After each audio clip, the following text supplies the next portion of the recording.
It's known as Cathedral City, the metropolis on the Rhine, or simply Köln. But for the next 4 days, a Brit like me would say Cologne is the epicenter of gaming, as hundreds of thousands of developers, publishers, artists and fans converge on this bustling German city for the biggest gaming event in the world. And of course, Xbox is at the center of it all, as me and my fellow Xbox On cohorts catch up with some of the minds behind the games making headlines and wish lists. Plus, we've got some Xbox news coming up that you're not going to want to miss. So keep it here as we bring you wall-to-wall coverage of the must-play games, updates and fan-favorite franchise coming to a PC, handheld or Xbox console near you. Speaking of Xbox consoles,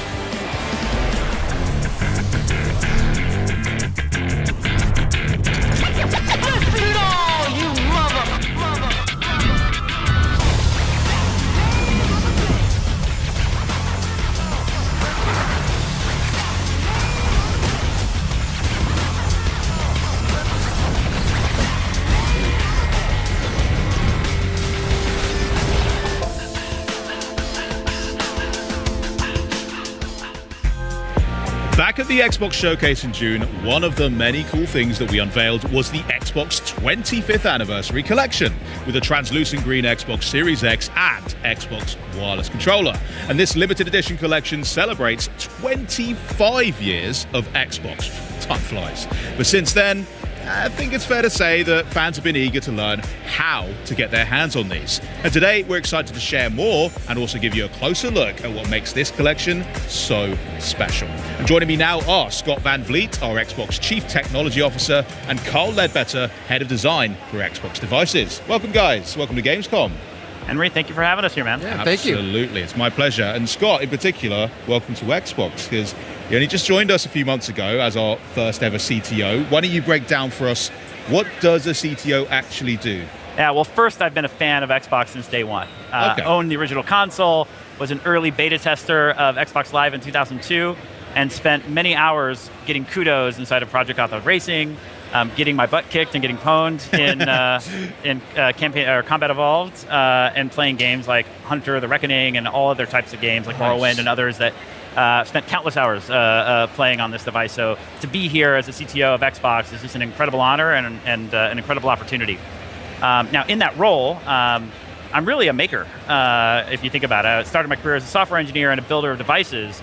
But really, I'm focused on making and building great experiences for our players. And so that includes building the hardware that Xbox produces, as well as the software that runs on our devices, the developer ecosystem and the platforms that developers use to publish their games and their technology on our platform. So really kind of the end-to-end system that helps bring value to players. Amazing, yeah, so very much a connective kind of tissue that helps all the teams communicate with each other and just deliver great games on great devices. That's right. Awesome. Carl, you've been here a little bit longer, right? I've been here a little while, yes. Yeah. You come with the furniture now, I think. Yeah, yeah, I think I need my own anniversary edition. But I will say one of the things that, having been at Xbox since the beginning, like one of the first products I worked on was the design of the controller S. And this was in response to the Duke. The Duke is awesome. I know many of you out there love the Duke. It's very endearing. I got big hands. It's perfect for me. Bingo. So the first challenge we had was how do we get the controller to fit in more hands? So the response to that was designing the controller S. That's where I started. I really love the fact that, because I remember when there was more deep dives on the Series X and S wireless controllers, that a lot was made of how much data was captured just to make sure that it fit even more hands. So the fact that that's like a through thread since the beginning of Xbox is really cool to see, and something that's continually iterated on. That's awesome. Well, before we dive in and learn a bit more about this incredible collection, Scott, you've got something you wanted to share? I do, Henry, and I'm really excited to share that starting tomorrow, our fans will be able to pre-order the 25th Anniversary Collection of our device. Amazing, let's go. Okay, yeah, very nice, awesome. Very nice. Right. But there's one more there's a little bit of additional details there. In addition to the pre-order tomorrow, some of our most loyal fans would have already received an email this morning with early access to pre-order starting today. No way. Where was my email? Yeah, you should check. Oh, okay, later. We'll do that later. That's amazing news. So check your emails as well at home. Maybe you're one of the lucky ones, but if not, check back with us tomorrow, and you can get your own one of these. Which, yeah, I'm gonna have to do that. Is there anything else as well that is particularly exciting about this collection for people that are pre-ordering? There's one more fact to share. In addition to the console and the controller being included in the collection, pre-orders will include a copy of Halo Campaign Evolved in the box. Yes, back where it all began. I mean, I love Halo. I love the controller too. Is it possible for someone to be able to purchase just the controller on its own? Absolutely. Again, starting today, customers and our players can choose to pre-order that device, the 25th anniversary special edition controller, starting today. Nice. I think I will have to, because I want a second one to go along with the console itself. Unbelievable. Okay, everybody clear your calendars for tomorrow to get your pre-orders locked in. You don't want to miss it. But why don't we talk a bit more about this just stunning hardware? Like, well done, guys, by the way. First, Scott, why don't you tell me a little bit about what were the inspirations behind the anniversary collection? Well, there's a lot that went into designing this box, and actually, I'll hand it over to Carl, the team who actually worked on it and built it. All right, thanks, Scott. So we put our heart and soul into this design. I mean, going back 25 years, it's a pretty special moment. We wanted to create a product that was reflective of the journey we've been on with players over the past 2.5 decades. And so we started with the material.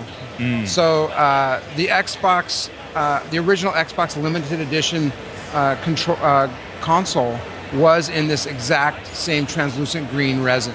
And so we worked with the engineering team, we matched the resin, and we found a way to actually mold it on the console, the Series X25.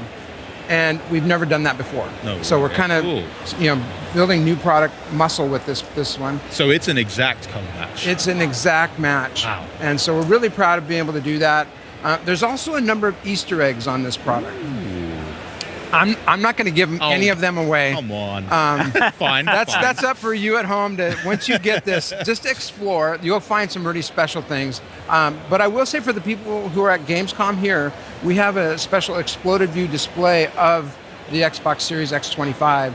And on that one, you can see around the fan shroud Master Chief's helmet. He's molded in. It's special. Sick. Do not do this at home. That's right. Do not take our word for it. Yeah, Do not open the device. Do not open the device. But for those of you at the show here, you can check it out. We also did a few other things. And so you'll see on the front of the console, it has the branding, the Xbox 25. Yep. On the controller, we also have that. We also did something that we've never done before. So I'm going to turn this on. And you'll see that the Xbox button, we lit up the X shape in green. Nice. So this is a true homage to the original branding for the Xbox. And that's just something that every time you turn on the console, is going to remind you of where we've come from and the journey we've been on together. Can I talk a little bit about the controller? Please do. Okay. I'm not going to stop you. Yeah, the team just went all out. So, we talked earlier about the controller S design. So good. How to make it more comfortable. Yeah.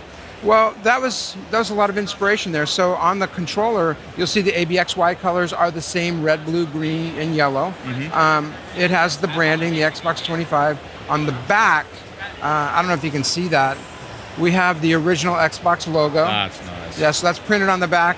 And then for those of you who know, the controller S actually had the ABXY, but it had the C and Z buttons.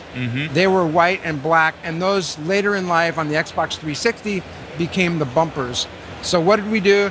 We made the bumpers in that same black and white. It's like pulling on my heartstrings. Yeah. Literally bringing me back 25 years. It's awesome. Oh, That's it's so wonderful. Cool. So that's just some of the design details that we did. We actually did one more thing. Oh? Never before done. So this console, each one will be laser etched and numbered. Unique. Yes. Yeah. That's sick. Oh my goodness. I can imagine already. People are going to be looking, who got the 25? That's right. Who got the 117? The 117. Yes. That's going to be a real chase for collectors. I love it. Love serialized. And you've absolutely nailed the design. As someone who's been playing from the OG Xbox, I didn't have a translucent green one. I had the black one. So this is a nice chance for me to own something that's a piece of gaming history and also just looks so sick. So congrats, guys. Yeah. You've really, really done a great job. And if you are at Gamescom, definitely check out the exploded view. Super cool. I'm kind of intrigued if I could get one like that and then maybe just put it together myself, because I'm a bit of a tinkerer sometimes, but yeah, I'll let you know. Well, it's been an absolute pleasure having you here, guys. Thank you so much for sharing all those details about the Xbox Series X 25 and, of course, the Xbox 25th anniversary controller as well. I'm not kidding. Get that reminder in your calendar so you don't miss the pre-order window. But hey, maybe check if you're one of our most loyal gamers and you got that early access email as well. But coming up, the Crazy Taxi World Tour continues with a jaunt through Germany unlike any other. But then we swap the pickaxe for a sword with an all-new game demo for Minecraft Dungeons 2. But Minecraft Dungeons 2 isn't the only big game coming to Xbox, with Gears of War E-Day, NBA 2K27, Call of Duty Modern Warfare 4, and Grand Theft Auto 6 all on the way. Xbox is truly the best place to play. But first, you're a raccoon leading a gang of trash pandas in all-out mischief and mayhem. Yeah, it's our first world premiere of the day. Enjoy!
Germany, the land of enchantment.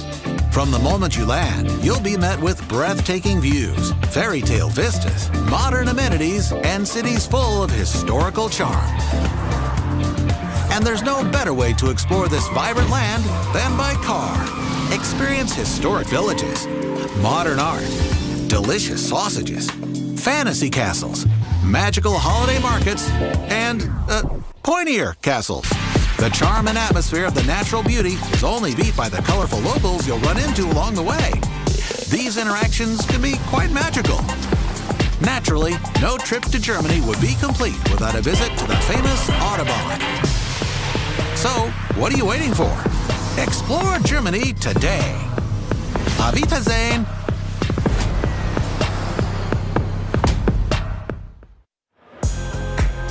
Welcome to the home of Minecraft Dungeons 2 at Gamescom, right here at the Xbox booth. It's a beautiful scene with the seasons changing as fans wait their turn to get hands-on with the demo. You can see the booth is celebrating the brand new dimension for Minecraft Dungeons 2 that was announced last week, known only as the gameplay, and there's no waiting in line for you. Charlie's got the controllers warmed up and ready for a live playthrough with 3 of the minds behind the game. Charlie, take it away. When it premiered back in 2020, Minecraft Dungeons was called the perfect introduction to dungeon crawlers for beginners and a breezy adventure for veterans, and a great couch co-op too.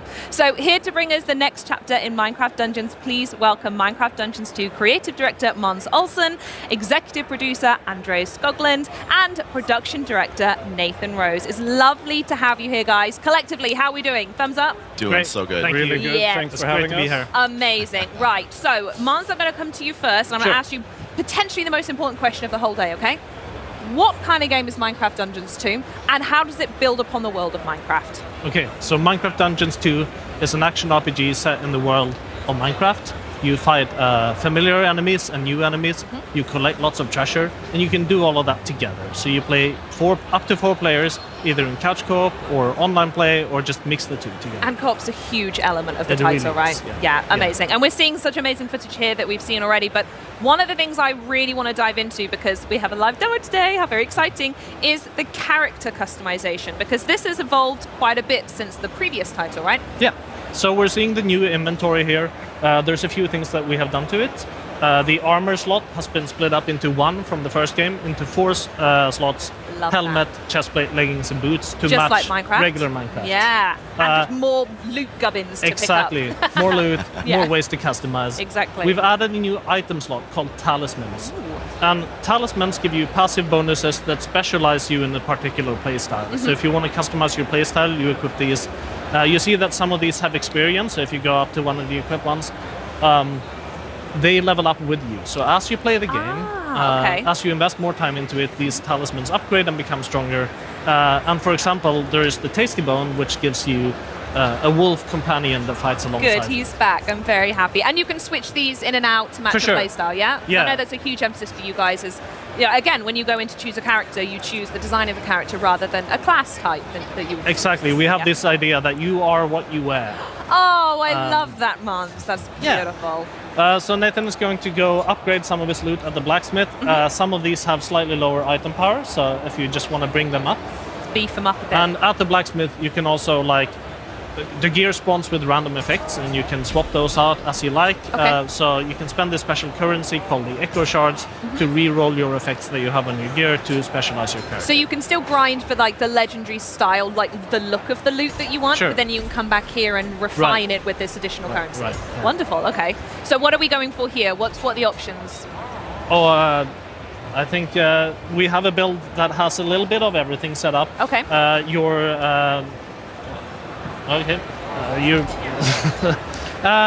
So the melee weapon here is unique. It's a very powerful item that has additional melee boosts of different kinds.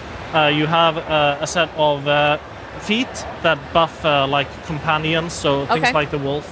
Yeah. Do you want to go look at some enchantments, Nathan? Ooh, Yes. yes, definitely. So talk us through the enchantments. If there's anyone who hasn't played the first one, how does that work in the world of Minecraft and Minecraft Dungeons? Right.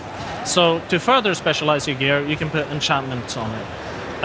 So you collect enchantment books out in the world. This is a change from the first game, Of course, yeah. where you had enchantments built into your gear, and now instead you collect these books and you can apply them as many times as you like to whatever gear that you like. So Oh, wonderful. Nathan, take your pick. Okay, I'm gonna go with Inner Mines on my main hand weapon. And what does that do? Weapon attacks deploy 2 mines that explode in proximity. Ooh, that does sound very good. Great ag control on that. And so now, whenever he does jump attacks, also new to the game, Ooh, okay. or combo attacks, swing multiple times, Ooh, that looks awesome. then you'll see these endermans pop up. And as a personal favorite, I could also see on the bar at the bottom that the firework arrows are back, right? They are indeed. They are my favorite thing. So I played this game obsessively with my family. It was the first game really that my daughter got into. With the couch co-op really came to us here. We even gave it a nickname. If you guys are interested in hearing a little, maybe Please. well, you can rebrand it. We called it Minicraft Dungeons. Oh. Let me know if Alright. it I love sticks in the that. office. No, it's I good, imagine it's good, it it's good, it's doesn't. good. But We'll yeah, adapt I it. absolutely, I loved it. And Should we head out yeah, into the world and if we get a could few make my more dreams players in? come true, All right, play let's it, join. that'd be great. So we're gonna travel to an outpost in the forest area here, and then I'll start. I'm gonna choose this guy. Beautiful. Okay, and me. Charlie. Here we go. I'm going to go for you. Lovely. I'm going to pick a character as well. Beautiful. And here we go. Very quickly, that map was an interesting thing. Instead of going onto a specific place, the table, choosing a mission and moving over, this interconnected world is brand new, right? Right. Yes.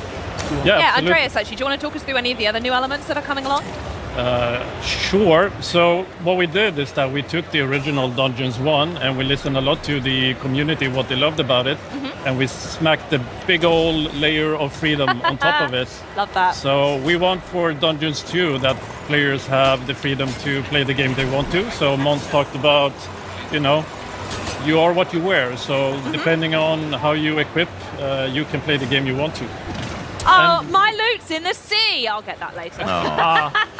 And also you Well, you'll have find the freedom to explore. because Okay. our world is a big interconnected world. So outside of the core quest line, you can do a lot of things in procedural generated dungeons and whatnot. And lastly, we also want dungeons to be, you have the freedom to play it with your friends the way you want to. So we put a lot of emphasis on building out our co-op feature set. Absolutely. I mean, you had such a huge community that came along. I'm going to nick that TNT, by the way. From the first game, millions and multi-millions of people played. So Many, what was many it like millions. to build upon that foundation when it came to the sequel? Well, the beautiful thing about working on a sequel is that you can listen into what the players loved about the original and use that as a guiding star when you build a game. So really, we wanted to tap into all of those things. Is there one feature in particular that fans were really, really I mean, wanted the Mons most? mentioned it. We Oh, jumping dear. is a big one. I've got you. Someone But protect all me. in all, we Thank really you. want the game to be approachable for new players to the sub Minecraft genre here, but also have a lot of depth to returning players. We have actually the mini inventory that we could show off. The which mini is, inventory. Oh, look at that! So in Hold the on, what do I press to get that?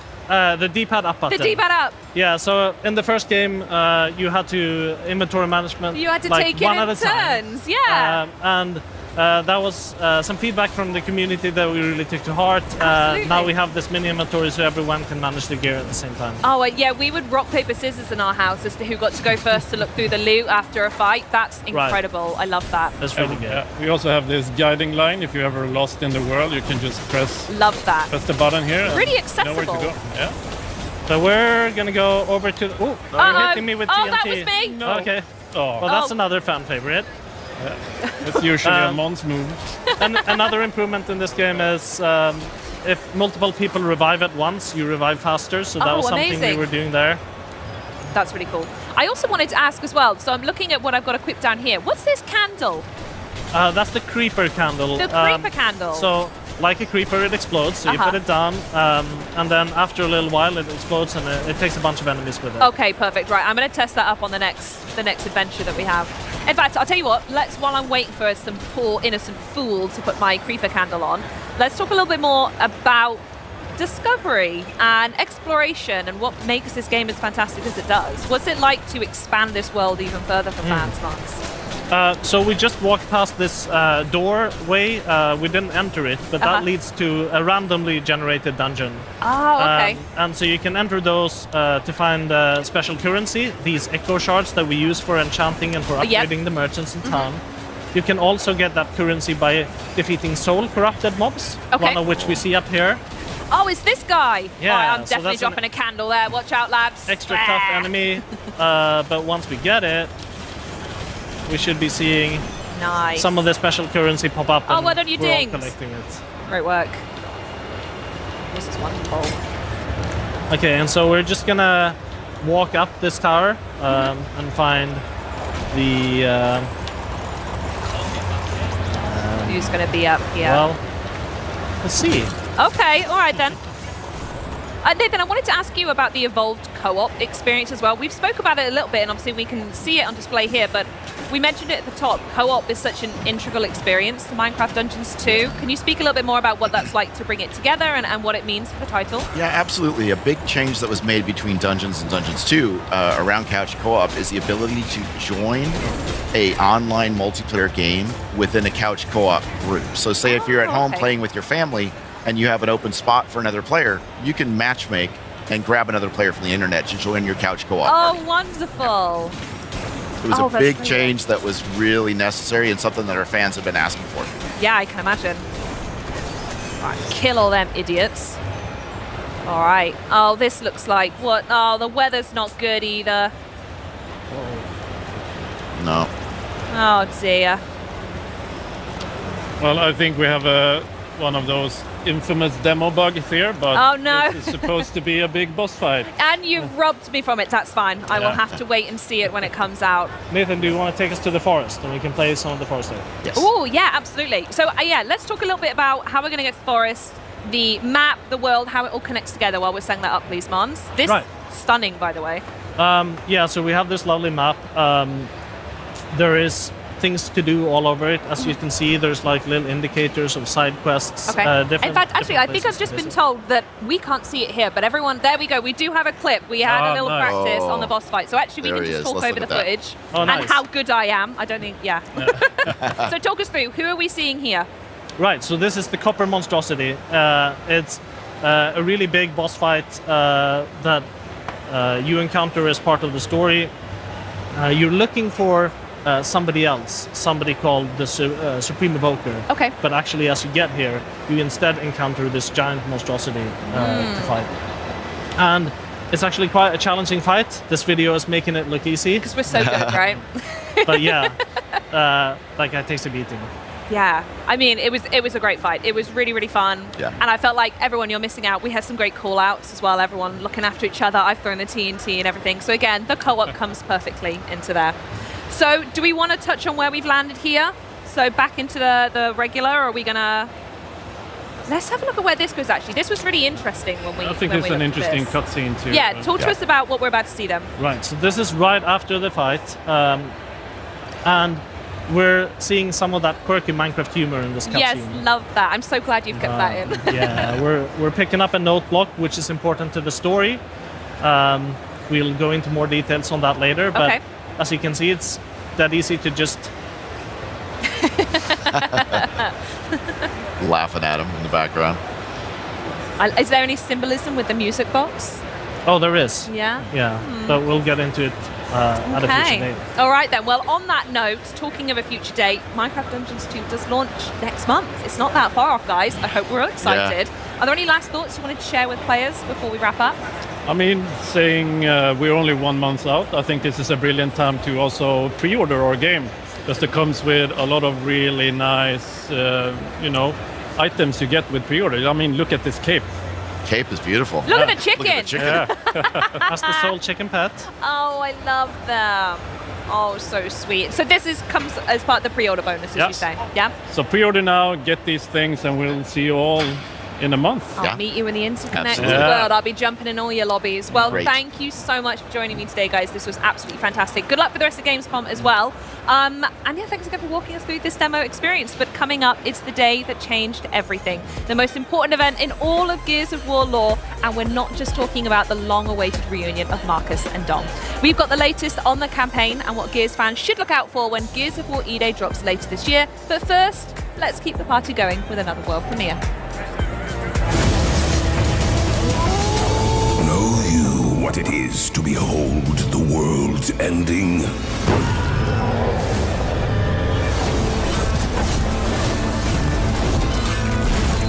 To know the hour, the blood, the flame? I do. Odin is waiting in Asgard. You shall be my final wager.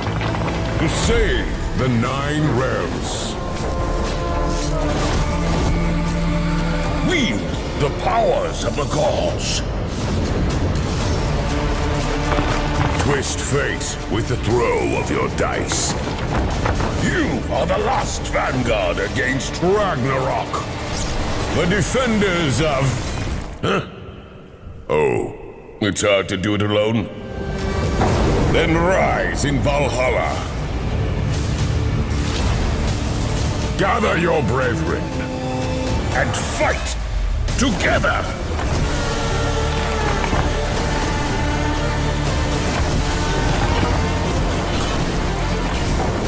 Show the spawn of Loki why you never bet against the gods.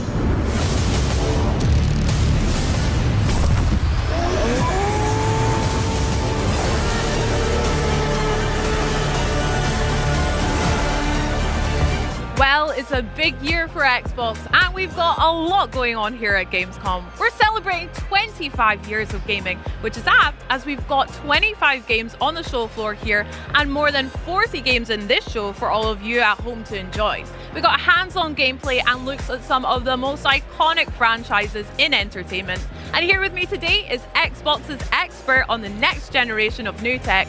Now, I think I prefer him by his other title, Master of Beards.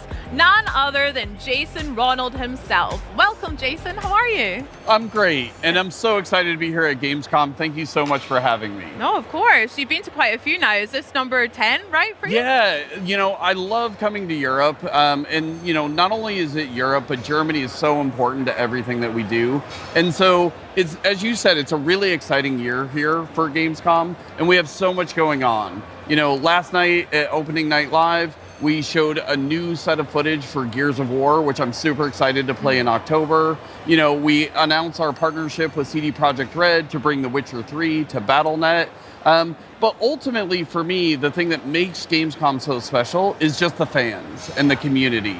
This is what has made Xbox special, and just to be here in Germany to celebrate with the community and all of these great creators, it's just such a great time to be at Xbox. You're so right. We've got a lot to celebrate tonight at FanFest as well. Looking forward to that. Exactly. FanFest is one of my favorite things to do. It started here in Cologne, and it's just going to be great to spend time with the fans tonight. 100%. Can't wait. Now, speaking of the fans and also the community, there's a lot of players that take obviously great pride in their gaming collection, especially here in Europe. We know that Xbox players have stacks of physical games. I like to organize mine alphabetically and have a couple of collector's edition, Doom Slayer and Master Chief looking down, guarding all my precious loot. Yep. But there has been a lot of conversation lately around ownership and also rights to the games that you buy. So Jason, what do you make of it all? Yeah, very similar to you. Like, I have a large physical collection. I have my own collector statues. Heck yeah. So today we're bringing a new feature to bring all of the benefits and the flexibility of digital to players who have physical games. Because players have built their libraries of games with Xbox over the last 25 years. Many players, some have bought physical discs, some have bought their games digitally, and many of these games work across multiple generations. And even as technology changes and formats change, your library shouldn't. We have so many special memories tied into our libraries, the moments you played with your friends, and we want to be able to bring those forward. And that's really about our commitment to game preservation. I mean, that sounds great. I really love the idea of your libraries moving forward with us, but can you maybe walk me through it a little bit? So again, I've got a physical game copy on my shelf at home. What do I actually do with it?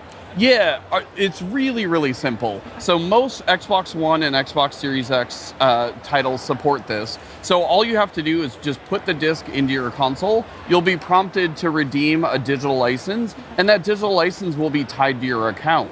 And so now you get all of the benefits of digital. So you don't have to put the disc into your console to play the game. If the game supports Xbox Play Anywhere, you can easily play it across multiple screens. And you can even do things like cloud streaming, which you never were able to do previously from a physical disc. Wow, I mean, that sounds sick and also really straightforward.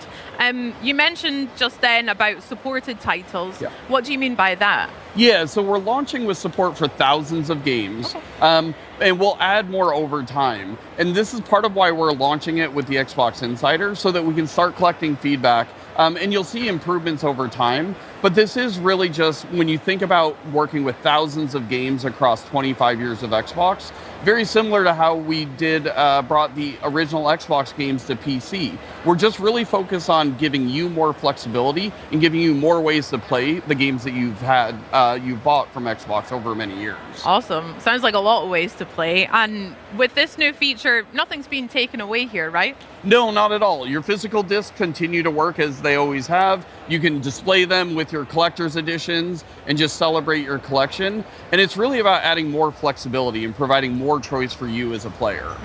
I mean, I love that. You mentioned having a collection that spans loads of years. I know for sure I've got a game or quite a few that I would never ever want to get rid of. And as we approach Xbox's 25th anniversary, what are you hoping that players take away from this? Yeah, for 25 years, players have invested in Xbox, and the players have really been what have made Xbox special. And so we're really focused on how do we honor that as we think about the next 25 years of Xbox. And so we just really view this as another step in making sure that your library is protected. It can move forward with you as technologies and formats change.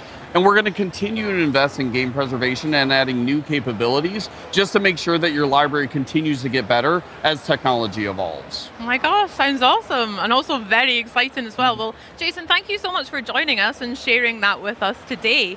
And for Xbox Insiders, this feature begins rolling out next week on August 31st, with more details available on Xbox Wire. Coming up, it's the first emergence of the Horde as we catch up on the latest from Gears of War E-Day with the team from the Coalition. But first, it's time to sharpen your swords and brush up on your knowledge of ancient China. Where Winds Meet, an open-world action RPG, is sporting a new expansion, sure to delight fans everywhere, so take a look. The black gold is in there. Let's go.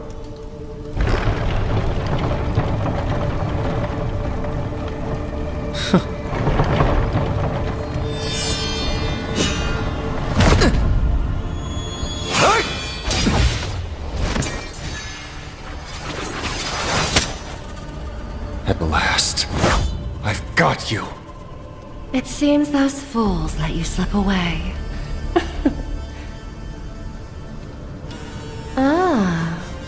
Last time you had a drunk.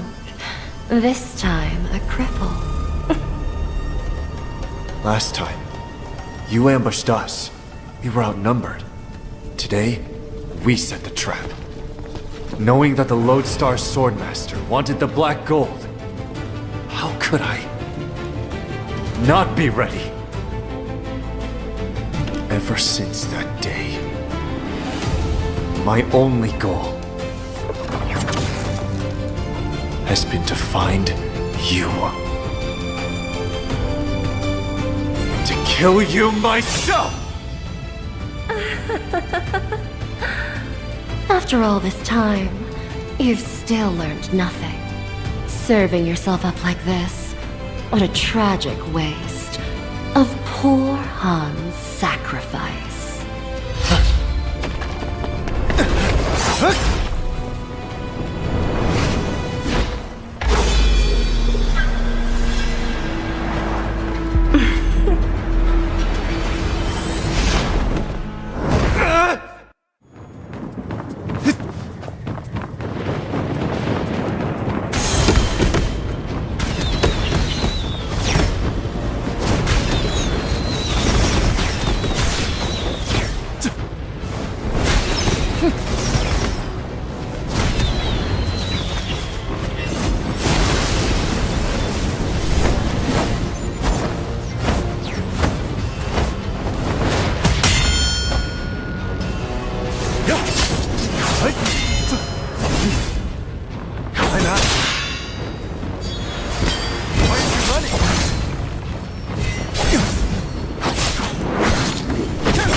city is moving. Artificers, what do you want? Huh? I see now.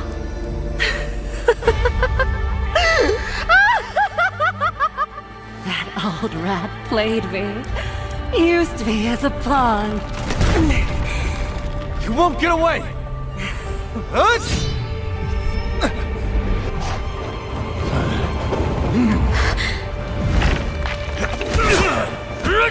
If we take flight, the black gold will destroy the city.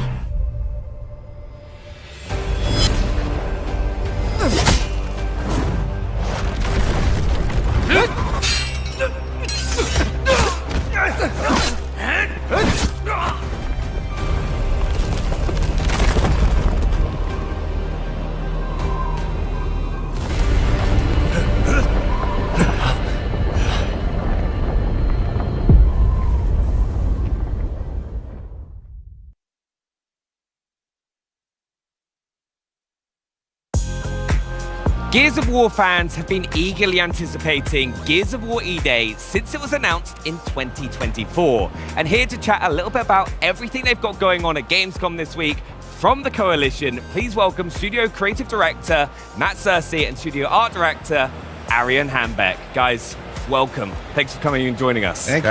Our pleasure. Now, you obviously had opening night live last night, had an incredible story trailer. Can you tell us a little bit about that?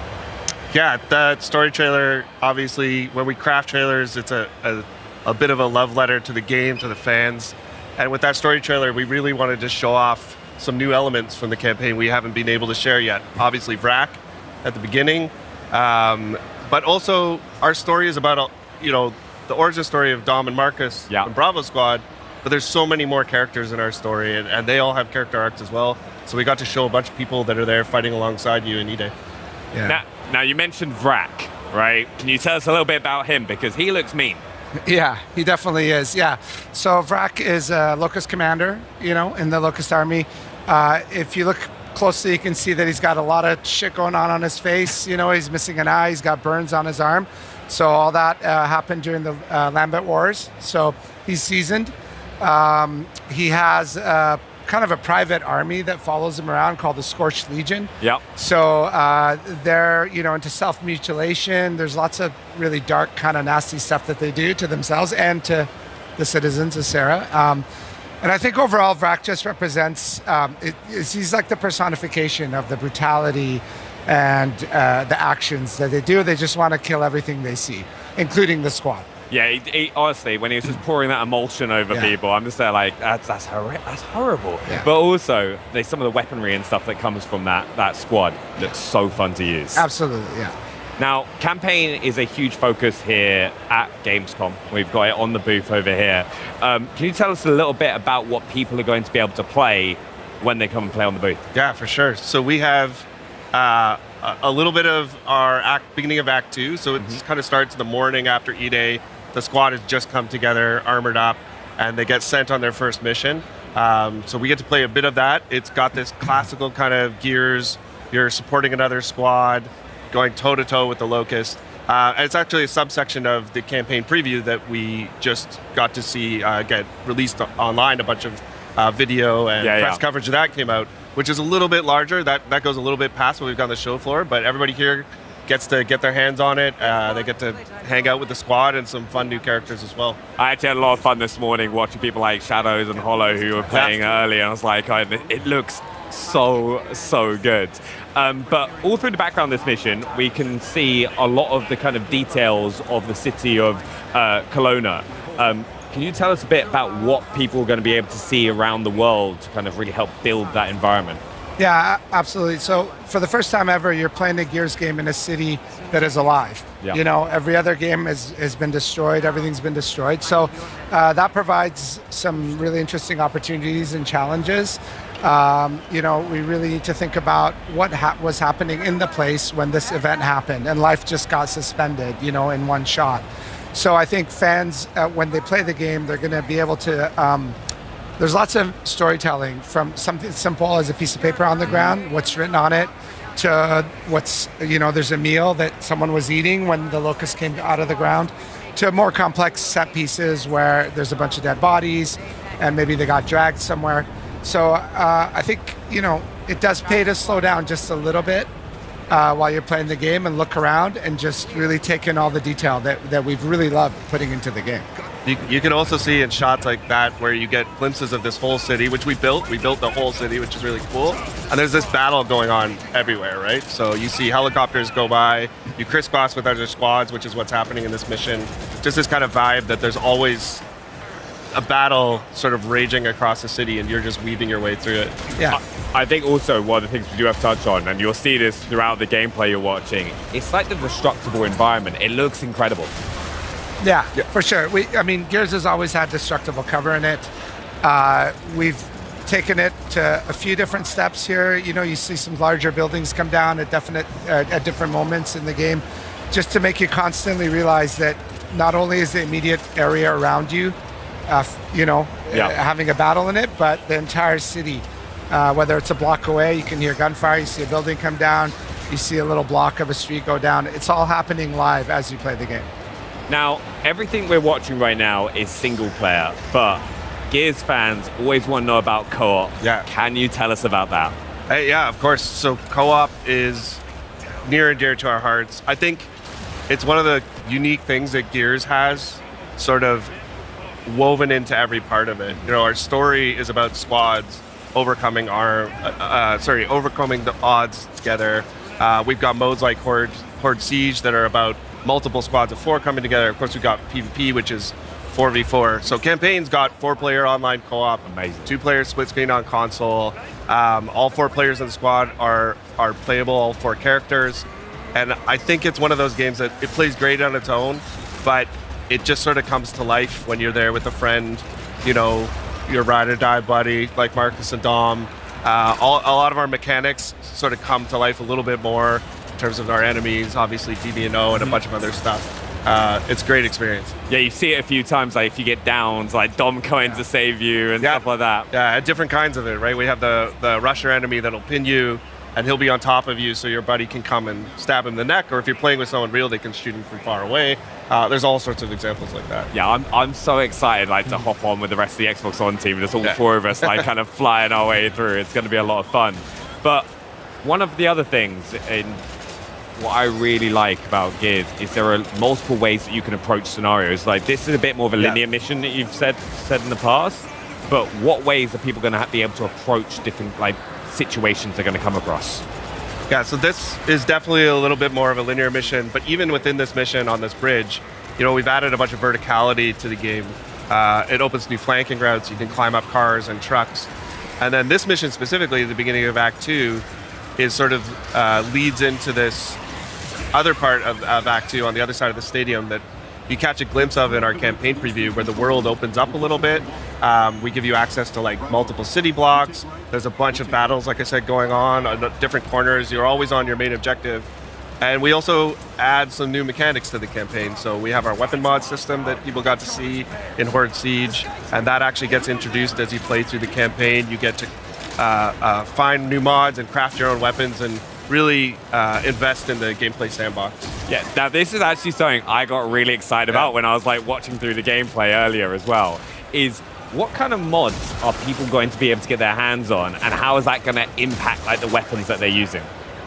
Well, it's a variety of mods, and some of them do little tweaks to the weapons. They change the clip size or your range, so you can just tweak it to your preference, but some of them are full-on attachments, you can take a Nasher and slap a bayonet on it. Yeah, so it's been really fun exploring, when you use an attachment, some of them have visual representations on the gun, some of them don't, but you end up seeing people with different attachments. The guns take a little bit more personality, and you start to understand how people like to play and what they like to do with their guns.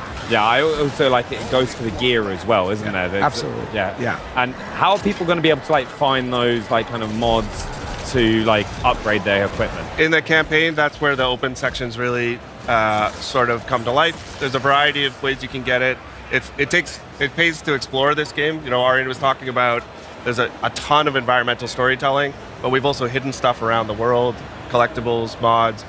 We also have side objectives in some of our campaign missions where you can stop to help somebody optionally, another set of gears, some people that are trapped, and you get rewards for those as well. So it's really up to you. If you want to mainline it and do the main objectives, that's cool. You'll find some mods. If you want to fully explore the game, you'll find even more narrative tidbits. I'm really excited for that because you can just spend that extra time discovering the world if you want to. There's good surprises out there. I'm looking forward to finding them. Now, we've just had our first look at the Boomer, and he is way bigger than people may be used to. Yeah, he's massive. There's actually a Boomer on the show floor here that people are taking pictures with, and you stand next to him. So in the game, the Boomer's 9 feet tall. This is quite a bit bigger than the Boomer's traditionally been in Gears. This goes back to this idea where we wanted to take the things people remember and amplify them a little bit. Yeah. And then it also introduces fun ways for him to enter the battlefield. There you can see he breaks through this big truck, this tanker trailer that causes a bunch of fire and explosion, but he also doesn't fit through doorways. So if he's coming through a traditional door, he has to bust his way through. Oh my! So that just makes it a little more exciting when he makes an entrance. Yeah, you're like, oh, I'm fine. He's 9 foot. He can't get through here, and he just smashes it through. Kool-Aid fans. Yeah.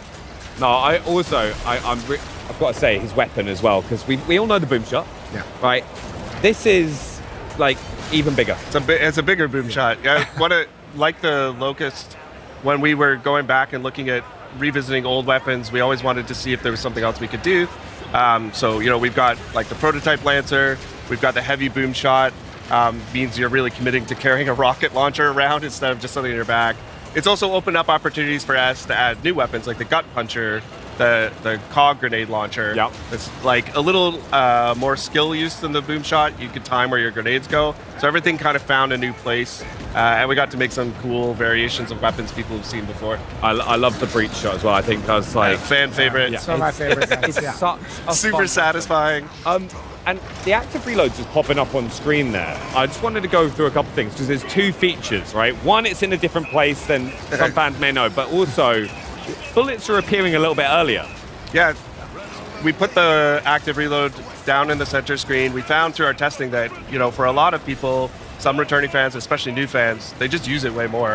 If you're an old fan and you like it up and where it was, and that's your muscle memory, 100%, there's a setting for that. But for some guns, we also have this per shell reload mechanic, like on the breach shot, the Nasher. It's really cool because you can still get your active if you go all the way and you wait for it. But if you need that extra shot to get out of a clutch situation, there's a wretch in your face, or in PvP, a person right up on you, you can pop a load right into them as they come at you. Yeah, so it's just like a nice way you can kind of change based on the scenario you find yourself in. Yeah.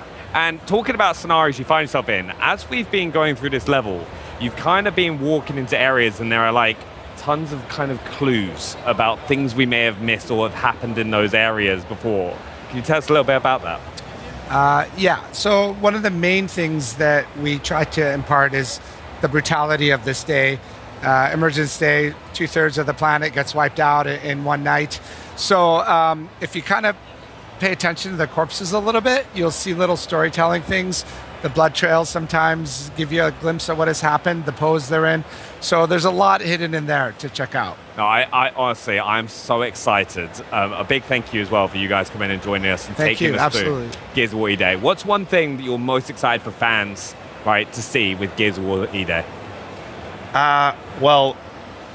We shared a little bit each time here. I'm really excited for people to experience this story. I think this is one of a great Gears story. Hits all the classic vibes and some great new characters and some really emotional Gears moments tied in with all the brutality. I think people are going to love it. Yeah, honestly, thank you both for coming and joining us. I really, really appreciate that. Thank you. And now we are going to head over to Henry for more on Gears of War E-Day, the Gears of War E-Day experience that people have access to here on the Xbox booth. Well, welcome to the Gears of War E-Day here at Gamescom, where I've actually got artist Luke Priest with me to discuss the incredible eye candy is on display behind us. And thanks so much for joining us, Luke. Thanks for having me, man. Welcome to Gamescom. It's your first time here as well, isn't it? It is, yeah, it's really cool. It's a pretty special way to kick things off then, Yeah, definitely. Why don't you tell people at home what it is that you do? Yeah, so I'm an illustrator. I'm based in the United Kingdom. I've been working with the Coalition for many years now on all things Gears of War. Obviously, more recently, E-Day. That's kind of what I do. And this project in particular is pretty special. So Yes. let's talk a bit about that, because I can see that we've also got Gibson involved. Yeah, so yeah. that's pretty cool. Talk to us a bit about this partnership. Yeah, so we partnered with Gibson Guitars. They're amazing people at Gibson. And they sent us like these guitars. They turned up and they were like from the factory, so they didn't have the art on, and then my job was Wow. to paint this artwork onto the guitars. So. And if you don't know at home, these are particularly tasty guitars that Gibson have sent you, because we've Yeah. got the SG over here, the Les Paul. These are Yeah. like iconic guitar very, silhouettes. very iconic, yeah. Amazing. Can you tell us a bit then about the design? So what inspired you to really lay down this artwork Yeah, on top sure. of these guitars? So what we wanted to do, we wanted to tap into the pillars in Gears, so the core pillars. So obviously with the Marcus guitar, we tapped into brutality. So that's like, feels quite violent and kind of visceral, Yeah. and like almost like, very kind of, like we tried to kind of cater it to the shape of the guitar as Yeah. well. So like you can see like the blood splatter kind of flows across the guitar. You've got the kind of spinning Yeah, that saw blade blade. just fits right in. And Yeah. the cog, obviously, which ties it to Gears, and then we've got the skull, which is kind of like shattered, so that adds that kind of violent, brutal feel. And then, obviously, moving over to the SG, we've got this is like leaning into Dom, so this is tapping into the kind of pathos pillar, Okay. which is like sort of more like kind of sad vibes and. So it's just like, and then we've got the angel wings, which is like the Yeah. nod to kind of like the kind of Maria tattoo, and then that kind of flows to the shape of the SG. Yeah, it really like fits and forms Yeah. into the horns there, which Yeah. is such a nice detail. I mean, Yeah. how long was this project end to end? Each guitar probably took about 40 hours from start to finish, so everything's obviously hand painted Yeah. in my studio at home. And honestly, like, it was just such an honor to work on this stuff. Like Gibson, like super iconic. I play guitar myself. I do a lot of work in the music industry as well anyway, so it like just ties in really nicely with that. So Nice. Amazing. So yeah. But beyond the guitars themselves, and we'll get to the controller in a sec, I Yeah. do want to tell people Yeah. it's not just for show, because you can actually get your hands on either one of these amazing guitars if you head over to the Gibson Instagram page and you check out their announced post for more details on how you could potentially win one of these. And people here can also scan the QR code if you come down to the Xbox booth if you want to learn how to win one of these incredible, just beautiful pieces. You have brought something else along for us, Yeah. because there is something else going on in the middle there. So what? Oh, you've got another one. Yeah, so Nice. yes, this is a controller that I worked on. So I worked with the Xbox Design Lab on this. This is fully customizable as well, Sick. so you can like switch out the buttons and the sticks and stuff and make it your own. And this is tapping again into the brutality pillar.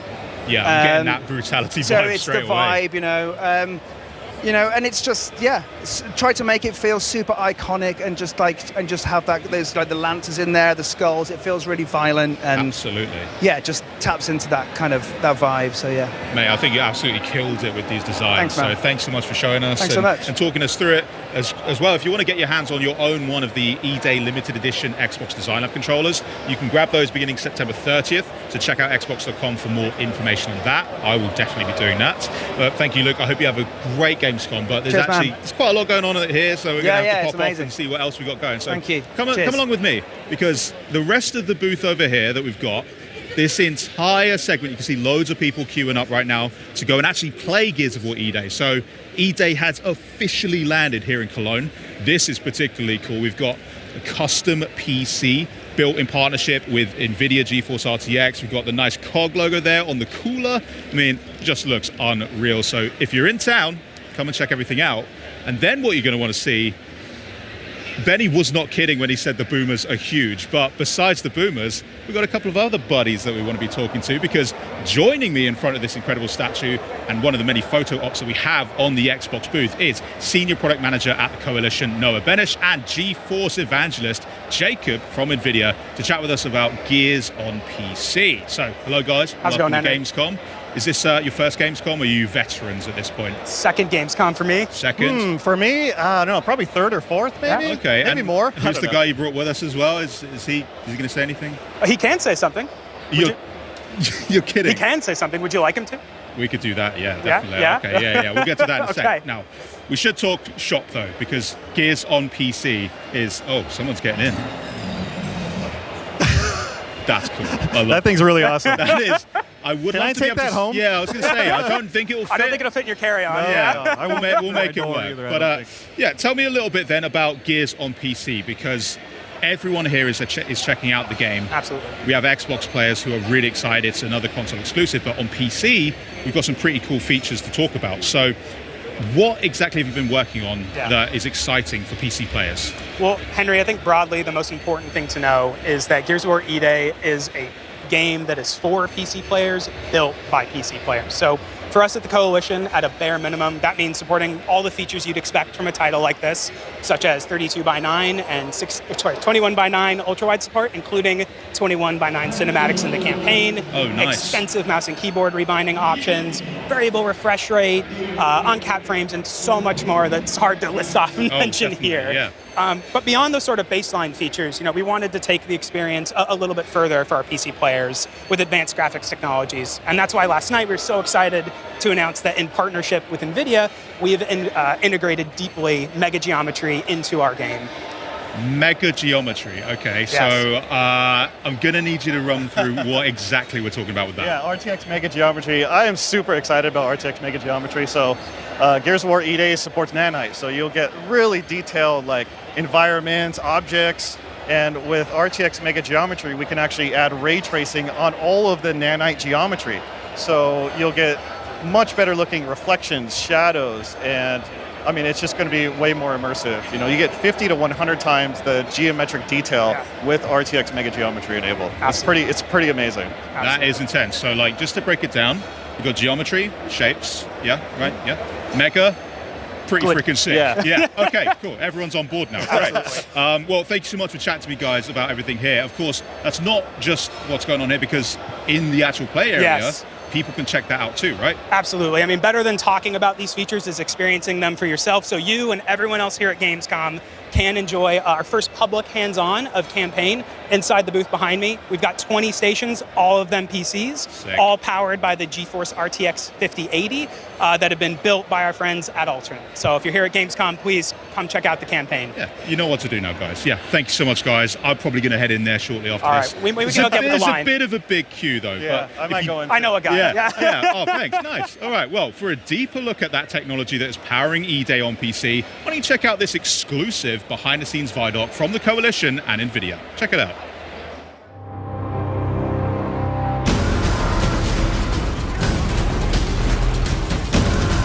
Gears of War E-Day is the next game in the Gears of War franchise. It's the story of Emergence Day. It's going back to the beginning, when the Locusts first come out of the ground and start attacking. It is also a game that has been built from the ground up on Unreal Engine 5 with all new art and all new systems to push visual fidelity to a level we've never achieved before.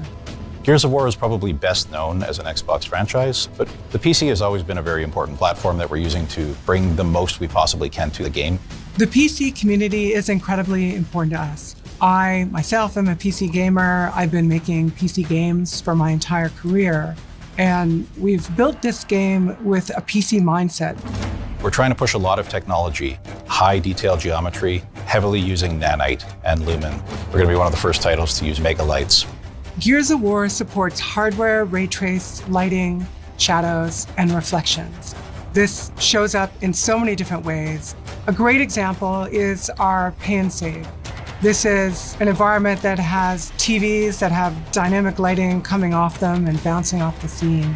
There's a lot of dynamic elements to the game. I think one of my favorite things is the tickers, watching them run through the level. You have this little glowing creature casting dynamic shadows all over the world, casting real-time global illumination, but don't watch them too long, they'll blow up on you. It's really noticeable on the muzzle flashes on our guns as you get this burst of flashing light and all the shadows that get cast off it. And we can have dynamic lights that sort of flicker. You can build this sense of tension and use lighting as a tool for visual storytelling and gameplay that we haven't been able to do before. Real-time reflections is something that's very cool for us. We have some really cool elements in the game that are nice and shiny.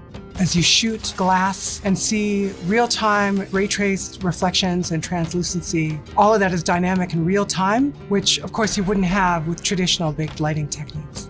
All in all, ray trace lighting brings the dark, gritty vibe that we want to life in the game and really adds a level of realism and cohesiveness that's never been possible for us before.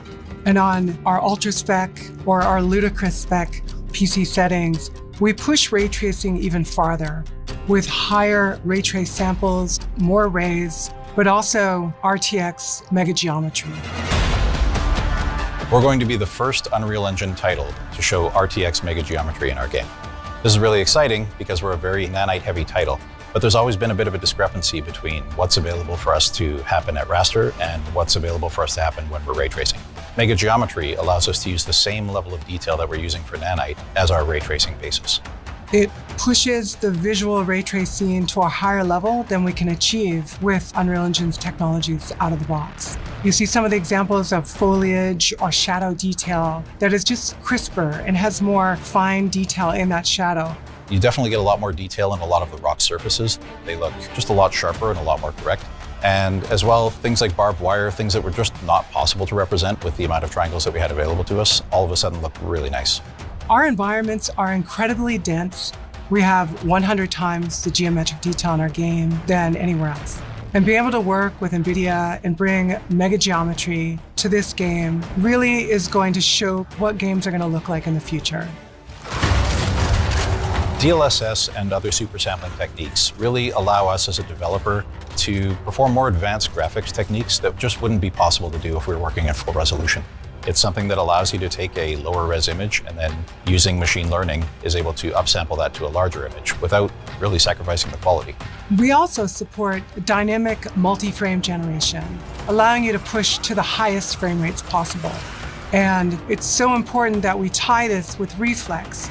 Reflex lowers latency and improves the responsiveness of our game.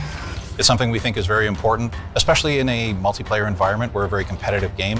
You want to make sure that you have your enemy in focus and your reticle over them at all times. We want a nice, smooth frame rate, and we want that ultra-responsive input latency. Customization is a huge part of why I play games on PC, and it's part of what we wanted to make sure we're delivering for E-Day players.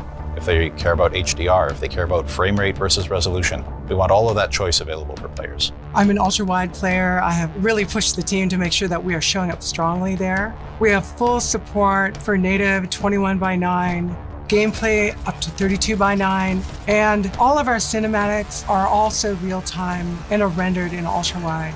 Our benchmark is something that's very important to us. It was something that has always been used by reviewers for years after we ship, and it's something we hope will be that way again. This is a very technically ambitious title, and I think we're going to push hardware for years to come. We've always built our games to showcase the latest technology and push what is possible in gaming. And working with NVIDIA, who share the same philosophy with us, we've been able to bring features like ray traced lighting, RTX mega geometry, DLSS, Reflex. For players, this means delivering an experience that feels like they're playing a movie with the real-time performance that you expect in a high-end game.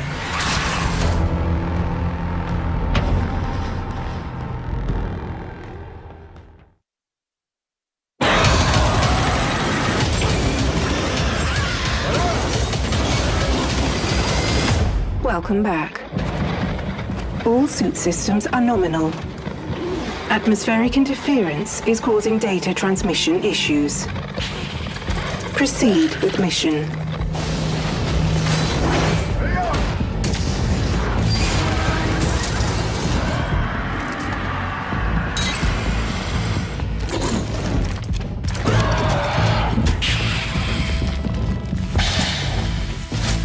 Alert.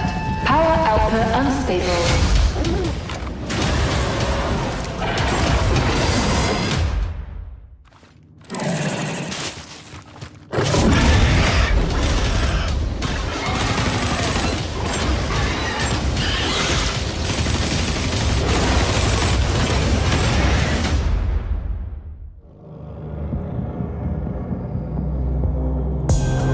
I love it when the title of a game so purely matches the gameplay, and here to break down what we just saw and give us an exclusive first look at what fans can expect in-game for Alien Deathstorm, please welcome Rebellion's head of design, Ben Fisher.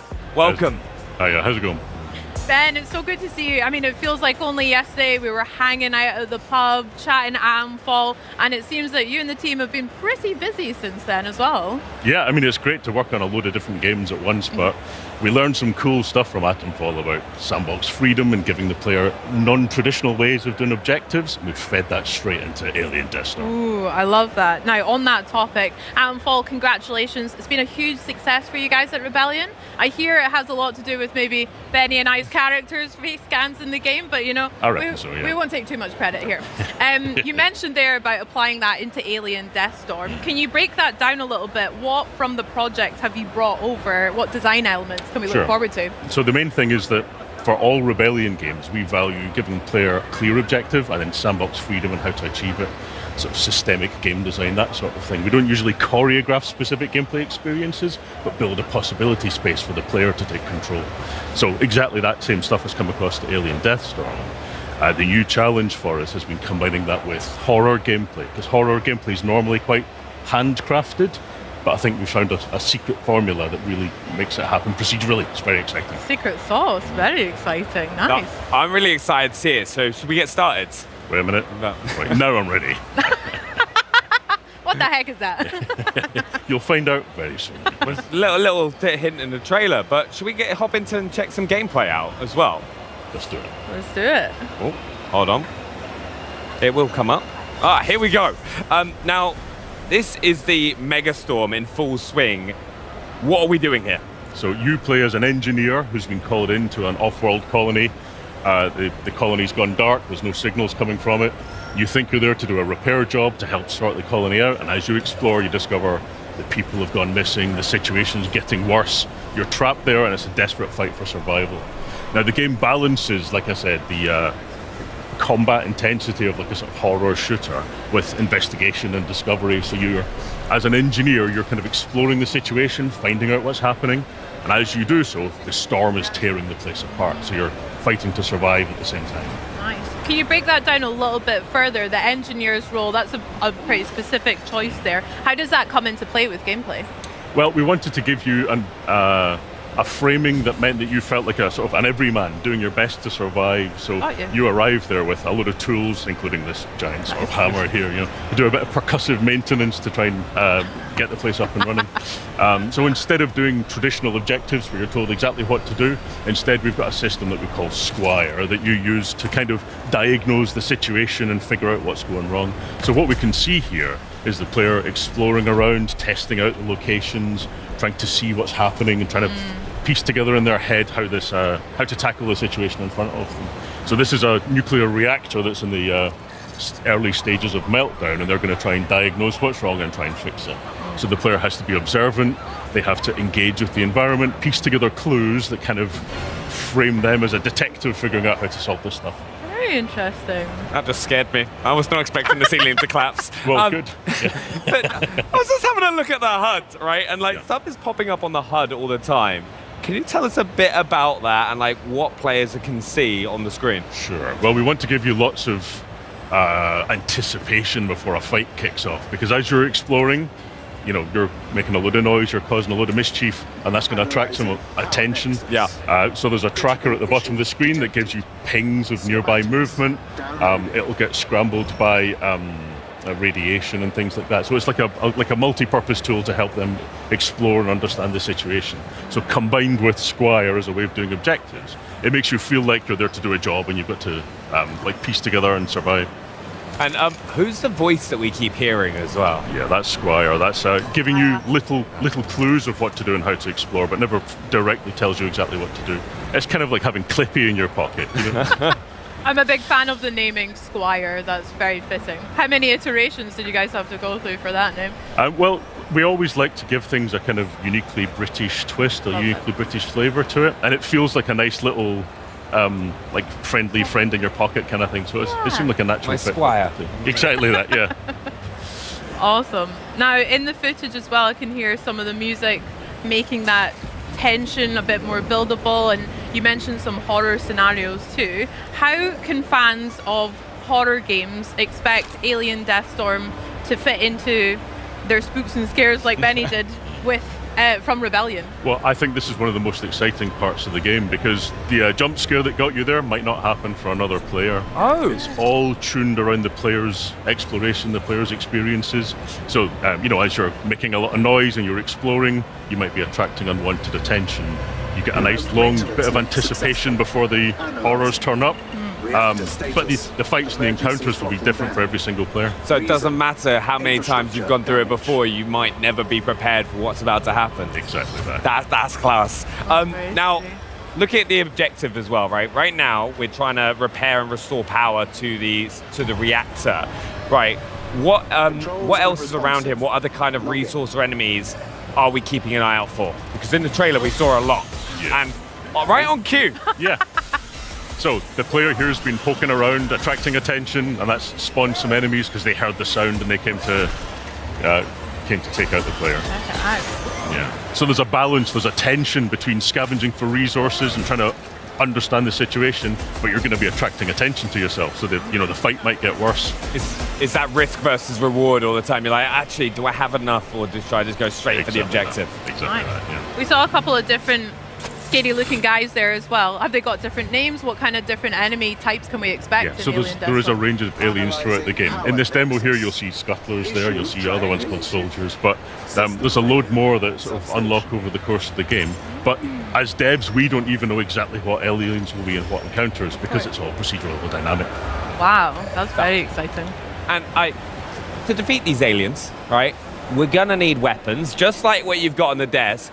What weapons are players going to have in Alien Deathstorm? Yeah, so there's a good range of weapons. You'll only see, I think, 3 of them in this demo. And they're all very kind of grounded, real-world weapons, because we felt like that kind of that suit the tone, that kind of gritty, grounded sci-fi environment. So you'll see an SMG here, the shotgun, a pistol that's always got ammo. And you can upgrade and tailor the weapons to your personal playstyle. So as you explore, you might find things like a holographic sight to help you aim the gun, and you might choose that's your playstyle, you might prefer it. How does that actually work for weapons, the upgrade system in Alien Deathstorm? There's workbenches found throughout the game, and you sort of collect crafting materials as well, and blueprints for the various parts. Very good. Very fun. Do you have a favourite weapon that you want to talk about so far? I always love a shotgun.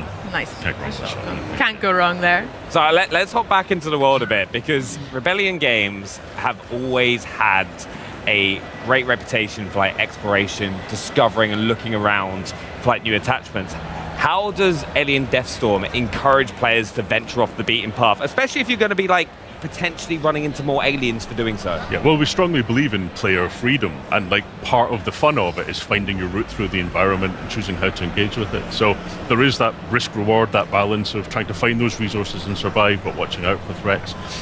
So one of the ways that we tackle that is we try and make each environment you explore have a kind of internal logic to it. So this is like a space reactor, and I don't know about you, but I've never been to a space reactor myself. But we try and make sure it's got a kind of clear signposting, clear exploration, so that you can either explore everywhere for resources, or you can sort of get a quick understanding of how you're supposed to explore. But we leave it completely up to the player. I always love going on exploring, because it's like on Atomfall. I spent so long trying to search for Morris's hairline, which is just, my character was made bald as bald can be. I don't know, it's pretty accurate.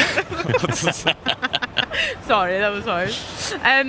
We've got aliens, we've got nice alien guts to look forward to as well, but what other challenges, like that one, can our players look forward to? That was class. Yeah, all the best games have got a white visor button, right. So, you saw that there, but also if you're out in the storm getting pelted by the elements, you might have to wipe to be able to see what you're doing as well, which can lead to some really tense, exciting gunfights where you're trying to juggle visibility while shooting the aliens and trying to survive. So it's all about that kind of immersive, gritty, make you feel like you're really in the suit. Yeah. That was something about Atomfall that we really enjoyed, is collecting just everyday items that really grounds maybe the players, or especially for me, it feels like that. So having to deal with a lot of nuisance you wouldn't normally in real life or in video games is nice touch. Very good, Ben. It's also very helpful for putting together a cool trailer as well. It's the perfect transition. Yeah, nice swipe transitions. Now, Now, we've said this a few times as well, like, as we're getting into these fights and the weapons that we're using, what else helps make each encounter unique that you're running into? Because you've said a few times that you never know what's going to happen. Yeah, so behind the scenes, as well as the player kind of making a load of noise and exploring, we can fine-tune to encourage encounters in certain situations, to kind of build set pieces a little bit. You know, there's a balance between dynamic and making sure that you'll have those high points. But we absolutely don't know with each time what encounter you're going to hit. All of the spaces are designed so that no matter what kind of encounter you get in them, it's going to be an interesting fight. And as you blend different kinds of aliens at once, your strategy has to become much more complicated. I bet that must be quite a challenge when there are a variety of them around like this, swapping weapons or tactics, etc. Yeah, so a lot of the fun in the game comes from splitting the player's attention between trying to solve the puzzle of the environment and then having to deal with unpredictable aliens coming from every direction. Can we get into a little bit as well, like some of the equipment that you have access to? Because we just did a stim there as well. Yeah, so in this trailer here, you'll see stims and grenades as a couple of additional pieces of equipment you've got. There are more to come in the full game. You can also throw flares to light up the environment ahead of you. Nice. And like, kind of, what are kind of so right now, as we're kind of making our way through the level, what else should players be looking out for? Well, at this exact point in time, looking out for the alien that's jumping at the head. Okay, we've made it to the reactor as well, is that right? Very cool. So you never quite know when the fight's going to cool down, or if it's going to bloom back up and you're going to have to encounter more aliens, so you've really got to keep your wits about you. And in this space here, you can see that the tracker has, the scanner is noisy. Yeah. You know, so because you're near a reactor, it's messing with your equipment, so you lose a little bit of health. Yeah. So you're going to be unaware, like, exactly where aliens are going to be coming from. Also, with these big fights kicking off, what are some of the most effective tactics that players could kind of use to get those situations? Because you obviously want to kind of thin the horde down at times, so you can then go back to exploring the area. Yeah. So a lot of the time, like this encounter here, you can see that there's a fight has kicked off in this space, but the player can still do a runner if they choose to. So you've always got the opportunity to reposition and choose a best place to defend yourself.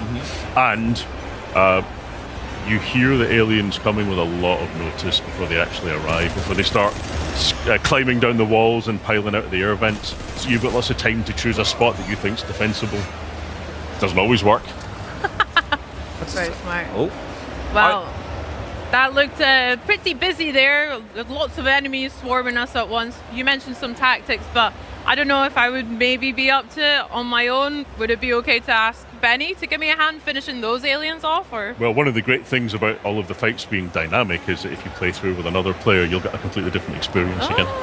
Yeah, just Bex to just be making loads of noise, attracting all the aliens, and then I'd be having to clean up. It's a disaster. That's crazy. Egregious. We'll see how that goes, I bet. It'll happen on stream. Ben, thank you so much for sharing that with us. It was always a pleasure as well. Yeah, and remember, Alien Deathstorm drops spring 2027 as well for players. Lots to look forward to. Yeah. Well, enjoy Gamescom, Ben. And for us here, this year marks 25 years of Xbox. And for many of us who have been playing since the beginning, it's a special moment. For me personally, my first ever console was the OG Xbox that I got for Christmas. Back in 2003, I had Kung Fu Chaos, Project Gotham Racing, and Rayman 3. But playing Xbox games has actually helped me cultivate a whole bunch of my interests outside of gaming. The fact I was really obsessed with SSX3, the snowboarding game. That was class. So much so that I took up snowboarding in real life. So I'm very happy to be here celebrating 25 years too. I did that as well and then went face first into a hut. It was a disaster. But as we celebrate the last 25 years, we can also look forward to what is to come. Like the world premieres announced today, Chosen by Odin and Dumpster Gang. Plus, with the biggest games coming to Xbox like Minecraft Dungeons 2, Gears of War E-Day, Fable, EA Sports FC 27, NBA 2K 27, Call of Duty Modern Warfare 4, and Grand Theft Auto 6. No matter where or how you game, the best place to play is Xbox. Now, to a throwback making a comeback. This next game is sure to make fans of Persona 4 smile wide. We've got a brand new story trailer as well as a deeper look at what fans can expect when the revival of this epic franchise drops next year. So take a look. So, are you getting used to it out here?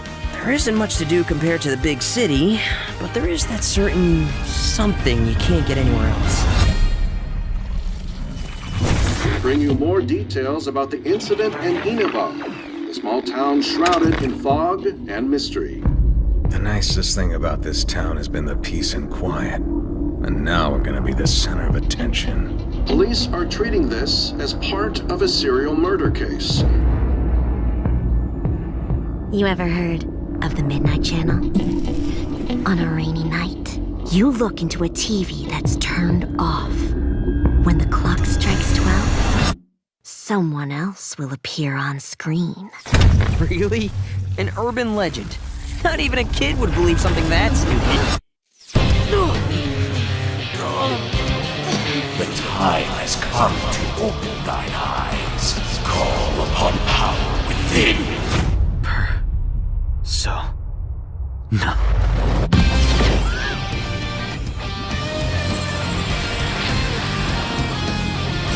End it! It's here! Go!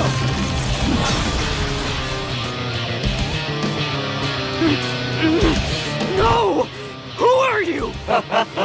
I'm your shadow, and there's nothing about you that I don't know. I don't believe you. You're not me! Doesn't it seem like that world in the TV has to be related to Senpai and Yamano's deaths?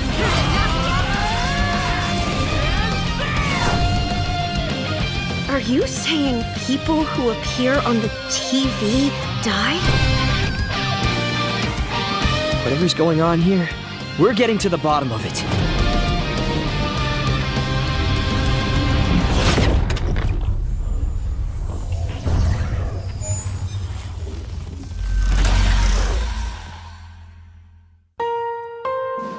皆さんこんにちは。ペルソナスタジオゼネラルプロデューサーの和田和久です。先ほどご覧いただいたストーリートレーラーではペルソナ4リバイバルの新たな姿をご紹介しました。本作は静かな地方都市を舞台に連続殺人事件とそこで次第に明らかになっていく隠された真実を追い求める物語です。しかしペルソナ4は単に事件の真相を追うだけの作品ではありません。その根底にあるのは人と人とのつながり、自分自身についての真実を見つけていくこと、そしてそうした絆の中で紡がれていく人間ドラマを描いた物語です。Someone in town is definitely kidnapping people and throwing them into the TV. これらの対比こそがペルソナ4を特別な作品にしています。明るく青春に満ち、思わず笑みがこぼれるような親しみやすさや人との距離の近さを感じたかと思えば、次の瞬間には不穏な空気に包まれることもあります。稲葉の温かな日常があるからこそ事件の謎はより強く心に迫ります。そしてその事件を取り巻く闇が深いからこそ仲間と過ごす何気ない日々がよりかけがえのないものとして感じられるのです。シリーズ未経験の方にとっても本作はペルソナというシリーズを最も象徴的に体験できる作品の一つです。地方都市で高校生活を送り、人々との出会い、関係を築きながら一日一日をどのように過ごすかを選択していく。そして日常の裏側にはテレビの中に広がるもう一つの世界が存在しています。そこで仲間との絆が力となって、自らを支える大きな武器となります。Trust me, we know you can push your limits. 日常と非日常を行き来するこの構造はですね、ペルソナシリーズの核となる要素です。そしてペルソナ4ではその体験がさらに深い謎と結びついています。It's the picture we took the other day with all the other part-timers. この物語が描いているのは人が心の奥に隠しているもの、目を背け続けているもの、そしていつか隠し続けることのできなくなった真実と向き合う瞬間です。こうしたテーマこそが今なお多くの方々に愛され続けている理由の一つだと思います。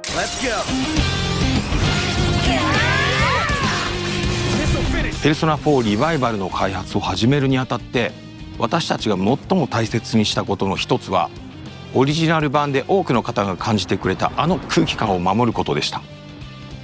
静かな田舎町稲葉の佇まい、仲間たちとの何気ない会話が紡ぐ穏やかな日常、そして少しずつ真相へ迫っていくミステリーらしい緊張感、そうした要素こそがペルソナ4の核となるものです。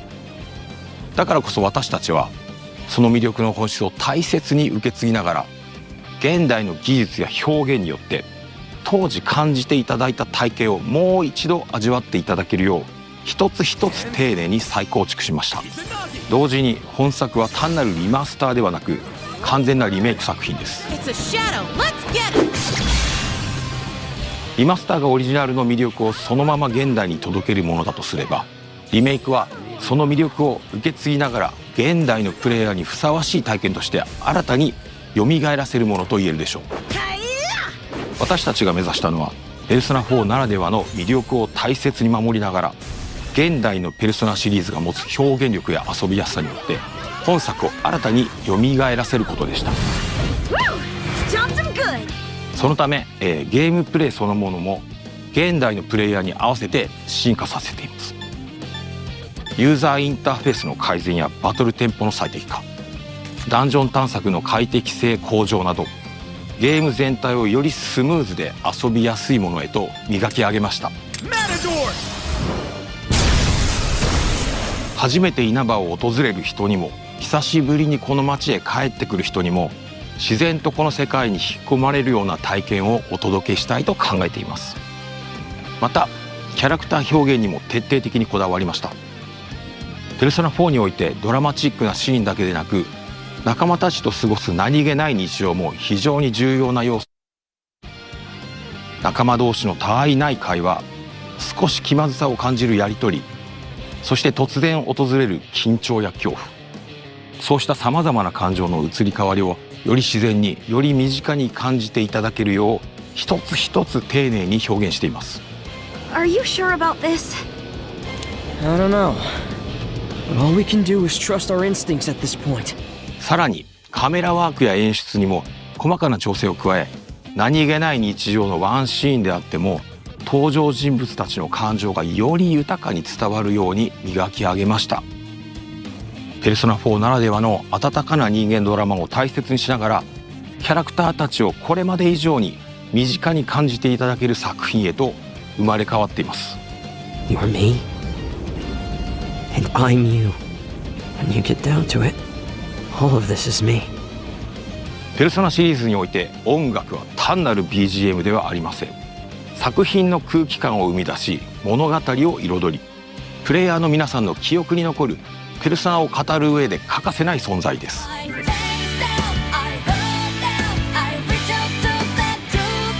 中でもペルソナ4は音楽も多くの皆さんに愛されてきました。だからこそその魅力を損なうことなく、オリジナル版への敬意を大切にしながらサウンド制作に取り組みました。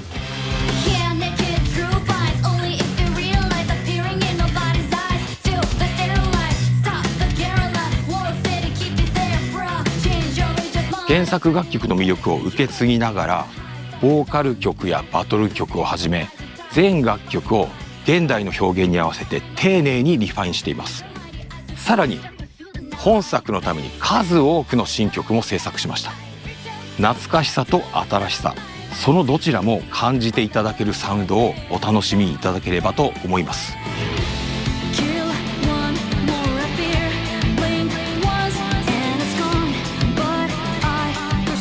さて、ペルソナ4リバイバルについてご紹介してきましたが、いかがでしたでしょうか。今後さらに多くの情報をお届けできることを我々ペルソナチーム一同楽しみにしています。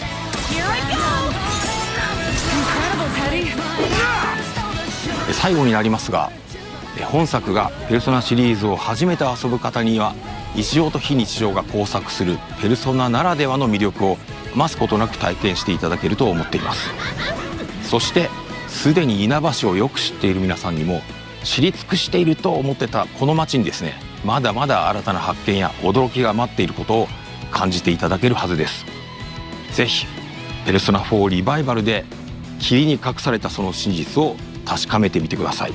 Who's on air?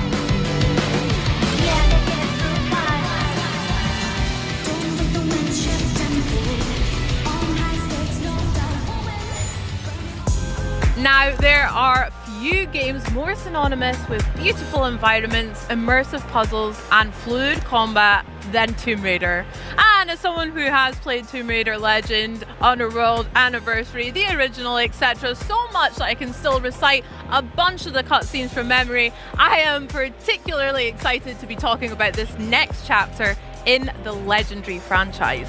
Here with an extended look at the mysteries of Peru in the new Tomb Raider Legacy of Atlantis, please welcome Crystal Dynamics Experience Director Jeff Adams and Flying Wild Hogs Art Director Arek Tomaszewski. Welcome, guys. How are you? How's your Gamescom going? Awesome, so far so good. Yeah, good. Fantastic. I couldn't ask for more. Awesome. I mean, I am so excited, as you can maybe tell, to see what you've got for us today. So set us up, set the scene. What can we look to expect from the gameplay? So today we're going to be taking a nice in-depth look at Peru.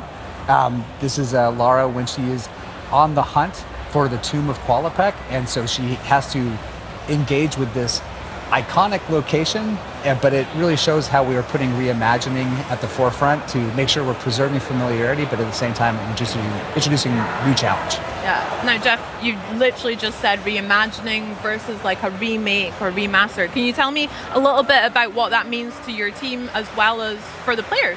Absolutely. In a nutshell, reimagining means preserving the things that make those iconic locations recognizable. We want to make sure that we're preserving that core DNA, but we also want to make sure that we're finding new ways to introduce new challenge, new surprise, new delight for our players. And so therefore, if you're a new fan who's never played before, you come in and you just see a really cool game experience. But if you're a fan who's played before, like yourself, we want you to come in and actually have that first play experience all over again. That sounds great. Yeah, now, just to add to on the top of that, like basically what we've got from the original one are a bunch of memories.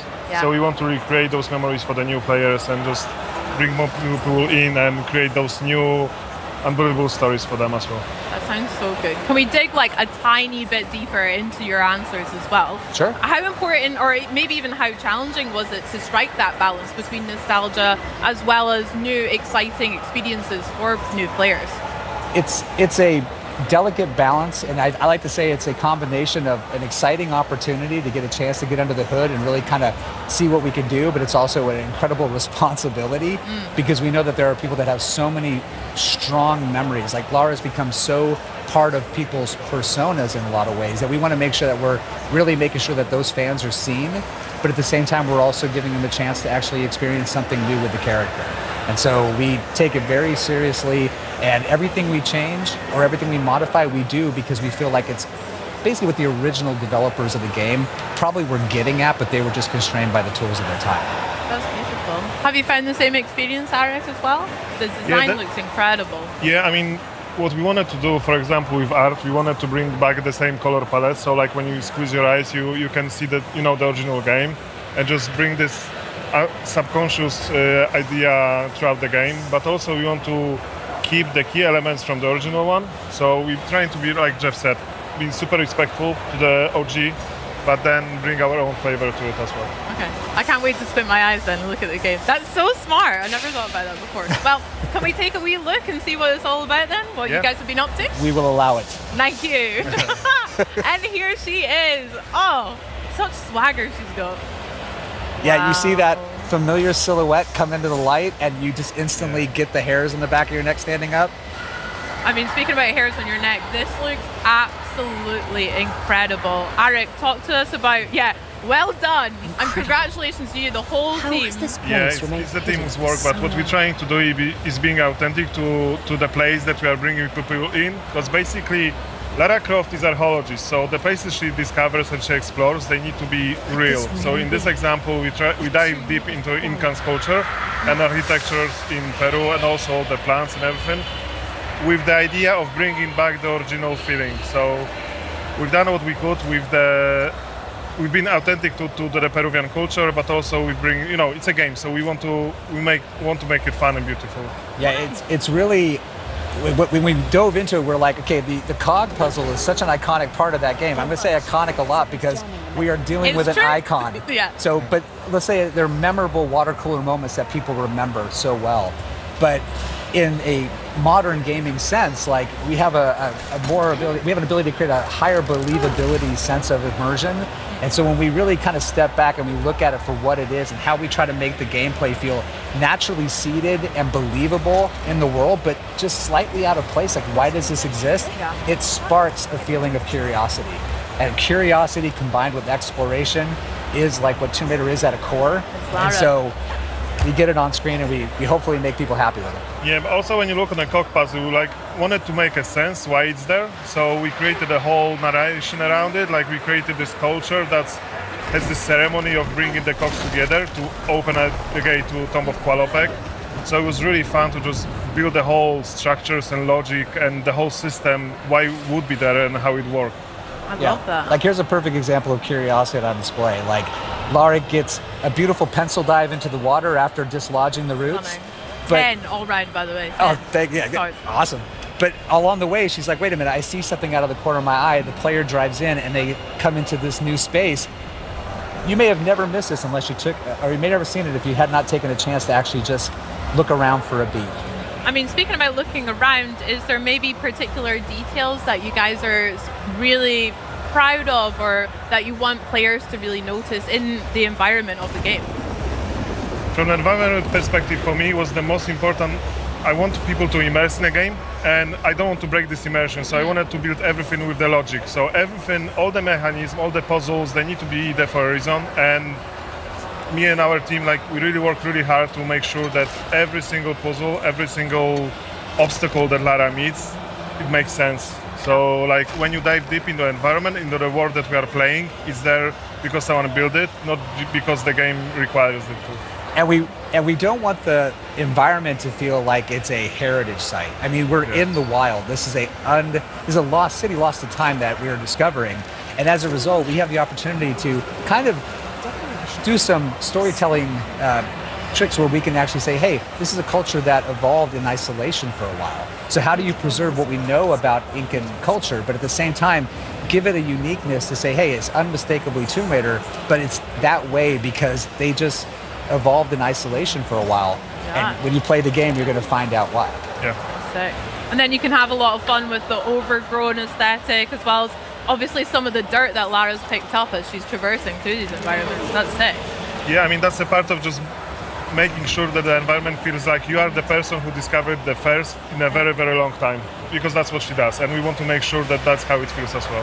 Yeah, and Lara's she's not a delicate flower. She looks good, but she is going to get her hands dirty. She's going to dig in. Heck yeah. She's going to go anywhere, and she's going to follow her instincts, similar to how she's doing here. She's like, I need that cog to get that puzzle moving. I found one, but that has opened up the path to somewhere else. So curiosity is driving her. You're going to be along helping her find that way. And we get into beautiful traversal that makes sure that Lara's physical attributes, her abilities, her athleticism is on full display in these moments. She's at her peak, right? She's at her peak. Yep. Love that. Now, the puzzles, like you mentioned, they are such an iconic part of Tomb Raider for me as well. There's so many that I remember from Greece, Egypt, all of the levels. Can you go a little bit deeper about how you've evolved them for Legacy of Atlantis? Similar to when we talked about reimagining, it's about saying, hey, this puzzle as it existed, what was the original intent here? And if that intent is something that we are like, hey, that's a really strong guiding principle, how do we take that and make it the ultimate version of what it intends to be? Sometimes that means sticking very close to the formula. Sometimes it means deviating into another area, but we do so in a way that's very thoughtful and very precise because we never want to make it feel like we're ignoring the history of this adventure that we're reimagining. We want it to feel like it's the re-debut of this game. And so adding new details like giving her gear items that allow her to extract more lore from the world, preserving some of those classic abilities like push-pull, traversal being fluid and dynamic. We'll get into combat a little bit later, but these are all just Tomb Raider things at the core. Amazing. Yeah, but just going back to the scanner thing, like you can use a scanner if you are a fan and just want to, like Jeff said, dig deep into the lore. You can scan things and find out more, but you can also use the scanner as a clue to the puzzles. It gives you clues if you want to. If you don't want to, you can just play it your way. Yeah. Nice. And that's us trying to be sensitive to the players, because there are those that want to have this full breadth of systems, but we also have our hardcore players that are like, I want 2 pistols and no help. Yeah. And we're accommodating them as well. Yeah, I love that. Giving players way more choice and following their lead as well. That's so cool. It sounds like you guys have done a lot of research as well and really respected a lot of the environments that you're talking about in real life, as well as creating a more fantasy realm for Lara to explore. That sounds sick. I mean, the research is a massive part of what we've been doing, because the cultures that we've been working on recently is Incans, ancient Greece, Egypt, and we want to be respectful to those cultures and to the history that they have, and also for the players to feel like they are actually archaeologists, not just playing the game. So that's why we've done so much research. And when we decided to partner with the Hogs on this game, co-develop it together, we knew that they were also fans of the game. I think Maddie is actually one of the designers on the yeah. So like we've got a designer on the team who literally used to make Tomb Raider levels for fun. Yeah. And he's No way! really well known in the community. So these are real fans that are making the game. Wow. But at the same time, we're also, we have a luxury of very talented developers who ask the right questions, who push in the right places to make sure we get really cool stuff that's fun to play on screen. And watching this whole process unfold over the last few years has just been a treat as a developer. I bet. That's so special. That's so cool. What we've seen here is Lara movement in full action there. She's got a lot of swagger. Like I said, she's got steez looking. Can you talk to me a little bit about some of the innovations that Lara's movement can be experienced in Legacy of Advantis, and how it'll feel for players to play as her? What we hope it feels familiar. We hope that you can pick up the sticks and you're like, wow, this is like putting on an old pair of shoes that are super comfortable. But at the same time, we've given her a couple of more tricks that she can use to help navigate the world, such as her grapple cuff that can give her some unique abilities to interact with objects, to use it to navigate. Those little touches are additive and are meant to enhance the experience while still preserving that original intent. Very cool. But that cog puzzle, I mean, she basically knew she needed to find it. She used her instinct. She moved upwards through this beautiful little pocket city that was adjacent to this temple, discovered things about it along the way, got inside, found this beautiful water clock whose purpose is unknown. Yeah. She gets it, Look at her and go. look at this. There she is. That's Lara, baby. Oh my gosh. Lara never comes in through the front door, and she never Yes. leaves without style. Oh, that's sick. So yeah, we've got this beautiful landscape around us. The environment art is stunning. I know. I mean, incredible. I mean, we try to. When you play in this game, like we want you to explore and just enjoy exploring the environment, apart of doing everything else. Like if you just want to walk around and want to figure out what was actually happening in this place and how what the people were doing there hundreds of years ago, you can do so. And just working on all those vistas, it's just so awesome. Like our teams put so much heart and passion into building the vistas like this. Look at that. This is one of my favorite favorite guys. moments is the postcard shots where you're alone in the wilderness. You can hear the birds chirping, the leaves rustling. There's no time clock. We want people to slow down when they play the game. We want them to say, take it in, enjoy it. You don't have to speed run it, but if you're listening and you do, let us know what your time is, because we'll keep track. But that's great. It's the type of audience that we have. We have people that want to challenge themselves to move through the experience as fast as they can, and those that want to sightsee. And the game just is welcoming to all. I'll be sightseeing for sure. I've got tears in my eyes. I'm not even joking. That is absolutely incredible. Wow. I wanted to go back a little bit and talk a little bit more about Lara's toolkit and how that's evolved here. So we have mentioned her grapple hook, we saw the scanner in action as well. How is that really going to affect the gameplay for players, and what other tools has she got up her sleeve? Well, we've got like you said, the 2 items that we've already discussed. Nice. And as Arctic mentioned, the scanner has some dual functionality. It can not only give you some hints that are optional if you don't want to engage with it, but it also gives you some world lore. But on top of that, we've got some things under the hood in her PDA that we can use to help give her some slightly different skill attributes if you want to equip her in a certain way to help meet challenges as you face them. We've got our crafting system because we want to make sure that, finding med packs in the middle of the jungle. It's cool. A little bit old school, yeah. In a tomb 10,000 years old, that's lucky that there's a first aid kit What here. do you mean? They're not there all the time? No, What the heck? so we were like, how do we make this still feel like Tomb Raider, but at the same time, like, not break immersion? And so that's where like crafting is a perfect add-on addition to it. It lets her scavenge the world for resources, use her knowledge and her ability to craft something useful. Let's see what And on treasures top of that, she can use recipes to provide certain gameplay buffs that are going to help give her short-term if you want to, you advantages. don't have to.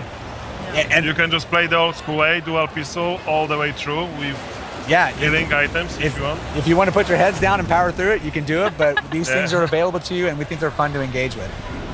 Amazing. The Tomb of Qualopec waterfall gate is opened. Done it. Now here we're advancing to a little bit later in the game. Yeah. We're now just on the cusp of a very memorable first encounter. So folks, hold on, here we go. Oh, I remember this, I think. But we got to do it with style. Yes! I'm so worried you were going to include us on that. That's so sick.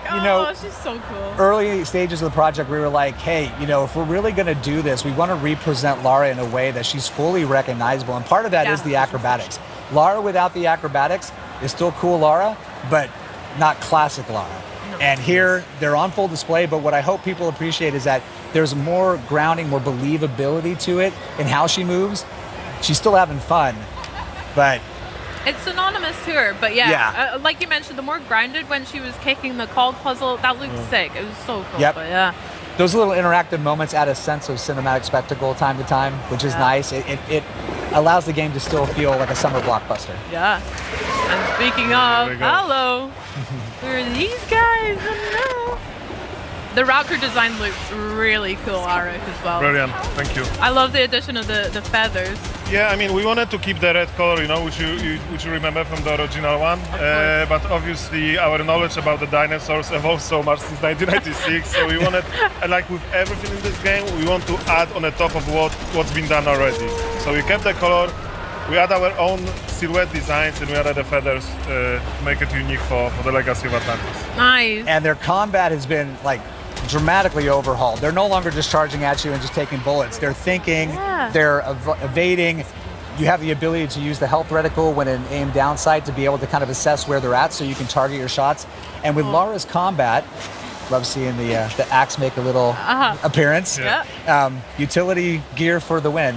But when she's actually in combat, she's got a loop of, assessing the situation, responding, and then moving to make sure she can then reassess. And Lara's always in motion. Her combat is fluid, it's organic, but at the same time, it helps her kind of overcome challenges and get the upper hand. Yeah. Yeah, she needs to keep moving all the time. It's like a dance for them. Yeah. That's sick. And you can see a little blue dot on the bottom, which enables you to go into the focus mode, which slows down time, which is one of my favorite features in our game.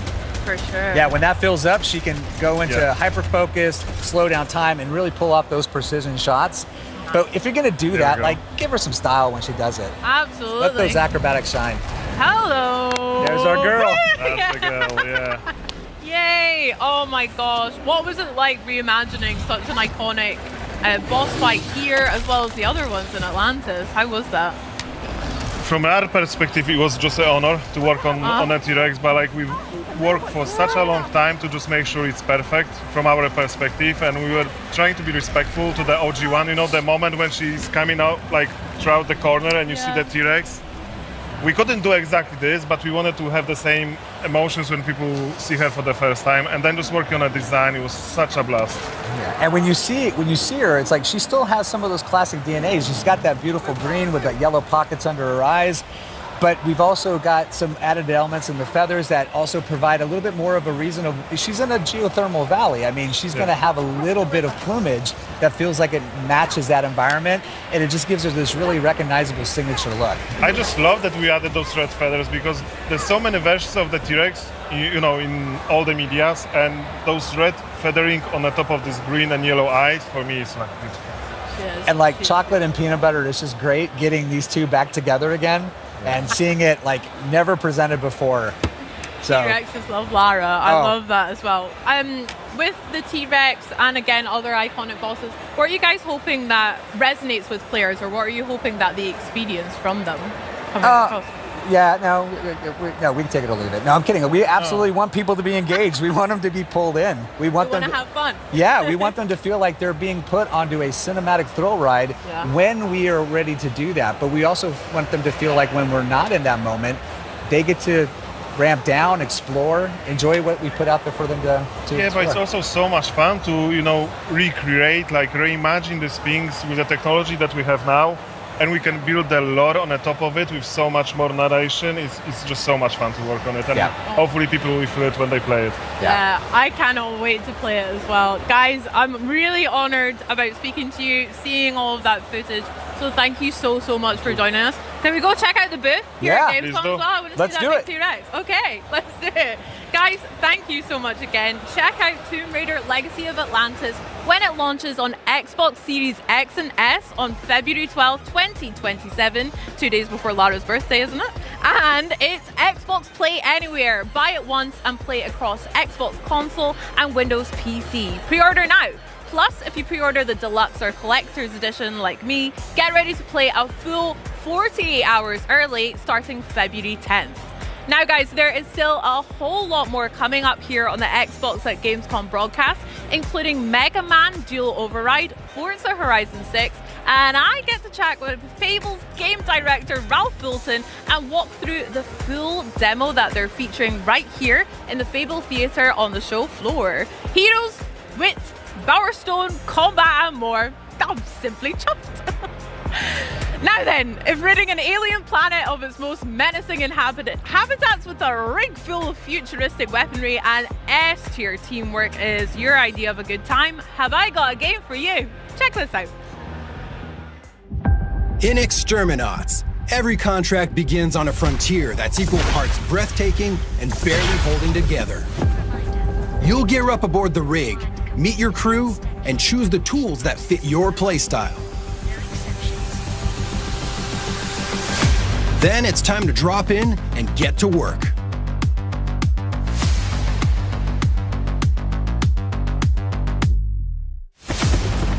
The ecosystem is alive.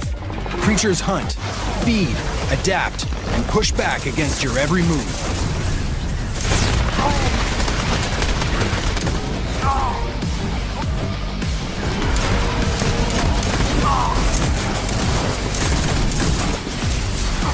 The tools you use do more than deal damage.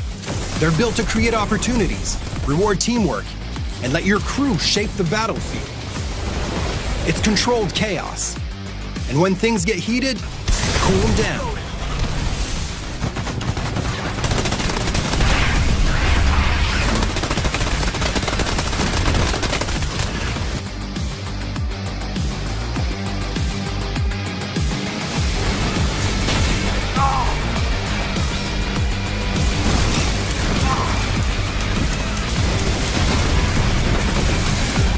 Clearing pests is only part of the job. Success comes from working together.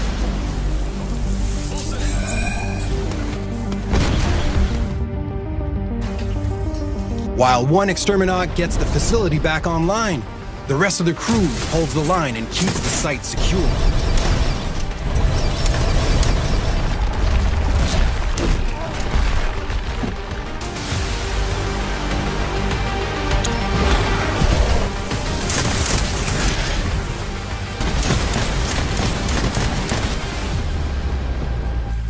Overdrive that sick boy.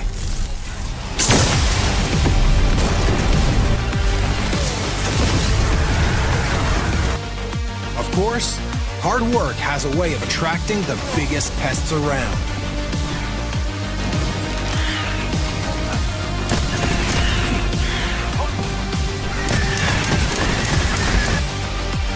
And even then, the contract isn't finished until everyone makes it home.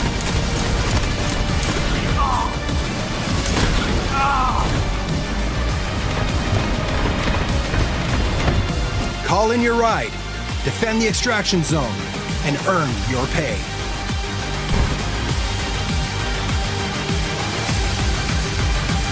Because in Exterminats, The best jobs are the ones you survive together.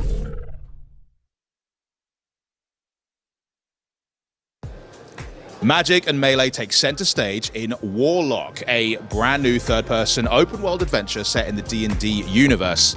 And bringing this character to life is none other than Maggie. Maggie Robertson, how you doing? AKA Hello. Tasha. Yes, hello. That's me. That's you. That's me. What would you say is the real essence of playing something like Tasha? Tasha's fun. She's very fun. She's kind of like our weird, dark fairy godmother in the game. She will make all of your darkest dreams come true, but there will be a cost. Well, is there more to her than meets the eye? Because you said a fairy godmother type. Now, many people could interpret that in different ways. Indeed. So tell me a bit more deeper about Tasha. She is charming and charismatic. Mm-hmm. And so she has kind of this magnetism that draws you in, but there is an undercurrent of danger with her because she's incredibly cunning and she's always working towards her own ends, not yours. And you don't always know what her true goals are in the game. So you do always have to stay on your toes with her. So I know with classes like Warlocks in D&D, typically there's often a pretty tragic way in which they come to know their patrons. So can you shed a little light on how Katya is going to meet Tasha? Indeed I can. Katri is searching for someone, and that search brings her to Tasha in order to get what she wants. Now, you've obviously played many characters before in various fantasy settings, but was there anything in particular that was a bit more challenging about playing someone like Tasha? I think the challenge of Tasha is that she is so cunning, and she is always planning 10 steps ahead of everybody else in the room. Of course. So she's always moving and shaking, and so having to hold all of that within you in any scene that you're in and always know that there's something else that she is negotiating. Even if you think you're negotiating this, you're actually negotiating about this. Obviously being a huge fan of D&D as well, right? So, and you've played Orin the Red, incredibly vicious, devious, pretty nasty character. She's something. So are there any parallels in that kind of excitement you had when you got to play Orin and now you get to sort of re-enter the universe now in Warlock?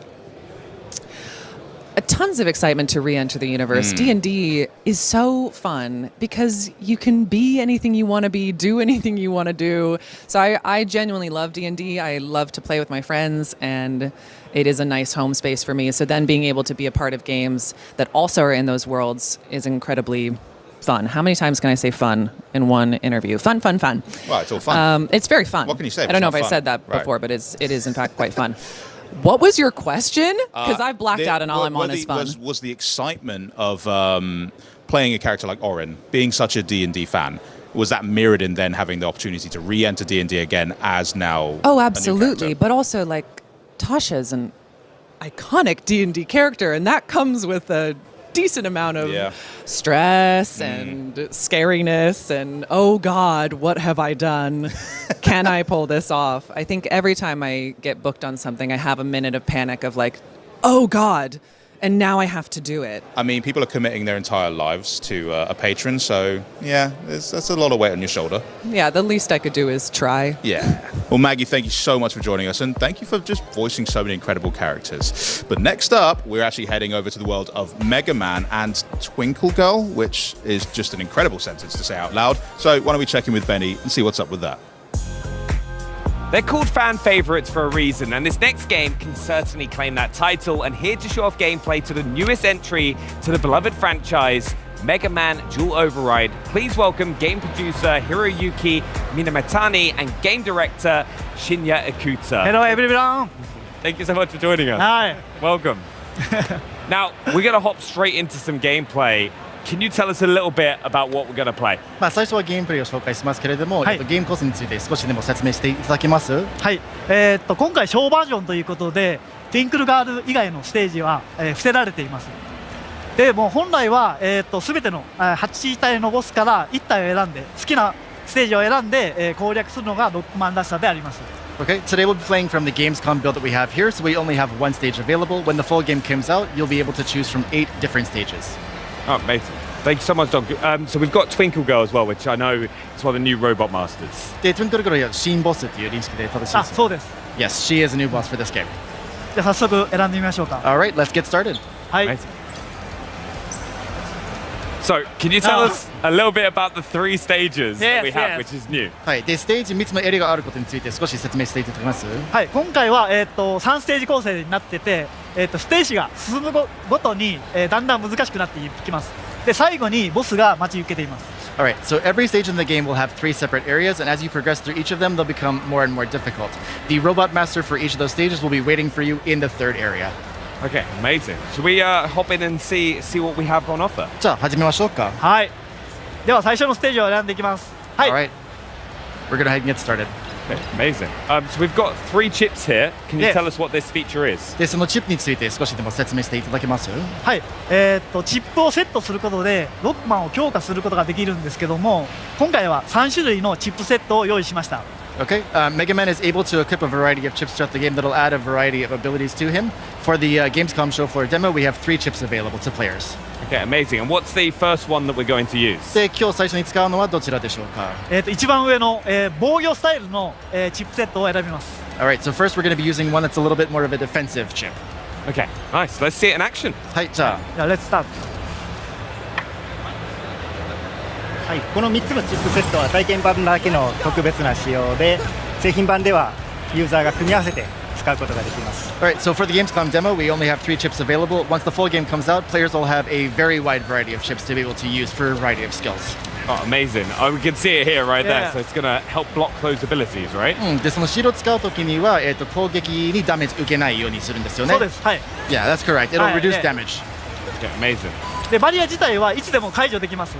Alright, so with the shield itself, you can actually turn it off at any point in time too. So I'm guessing that's going to create a skill curve for players. まあ多分プレイヤーにとってはそのシールの使い方はやっぱり戦略が必要ですよね。はい、そうです。Yeah, so some strategy will be involved, of course, in the use of the shield. Amazing. Also, something to point out is like when damaging the enemies, we're seeing a lot of that like graphical effects to those, aren't we? やっぱり敵にはダメージを与えるときにはその傷がついたりマークがつきますよね。はい。だんだん黒くなっていくというか、ちょっと焦げが発生して、はい、ダメージ表現が分かりやすくなっています。Yeah, so with each enemy, as you damage them more and more, you'll start to see them kind of develop damage and scars and that sort of thing. And as they become darker, it's clear that they're getting closer to being killed. Okay, amazing. So as we progress through the level as well, we're noticing a lot of familiar enemies from that people recognize from the previous games. Right, can you tell us a little bit about that and how you balanced it in this game? はい、ステージが進行につれて、馴染みの敵と新規の敵が登場するんだけれども、そのバランスを取るにはどのようにやって取り組んでいます？そうですね、やっぱ懐かしい敵っていうのは、出すとやっぱファンの人はすごく喜んでくれますし、結構なんていうんですかね、配置の位置でかなり攻略が難しくなるような敵もすごくたくさんいるんで、それをバランスよくセットするのが、大事だと思ってます。Yeah, so when it comes to enemies, of course, having a bit of a familiar face allows fans to have a little bit of nostalgia with the gameplay, and then introducing new enemies and whatnot will add a different level of challenge to it. So it's a good opportunity for fans to really kind of have that love of the series and some new stuff to experience and bring some challenges to the game. Yeah, and I think we got to talk about with new things about the game, the dual override system. Can you tell us a little bit about that in the top left corner? はい、で新規要素について話してるんだけど、オーバーライドについての説明少しでもいただけます？はい、わかりました。ではまず実際に使ってみますね。ちょっとお待ちくださいね。Alright, we'll use it in just a second. すでに今の時点でオーバーライドゲージは溜まってます。Alright, so at present, the override gauge is still building up. 敵を倒したり、ダメージを受けたり、いろいろな、能動的な行動でゲージが溜まっていきます。And the override gauge will build up in a variety of ways, taking damage, damaging enemies, and whatnot. How many times can you... Oh, here we go. では、オーバーライドをして強化した状態でかっこよく敵を倒したいと思います。Alright, so once the override is activated, you'll actually become more powerful, and you'll be able to unleash some really cool looking attacks, like you've seen here on the screen. Destroyed. Amazing, and that's our first level stage complete. はい、それエリア1完成ですね。あ、そうです。Yes. Amazing. Now, one thing as well with that override system, how many times are they able to charge it? でそのオーバーライドのゲージは何回まで蓄積できます？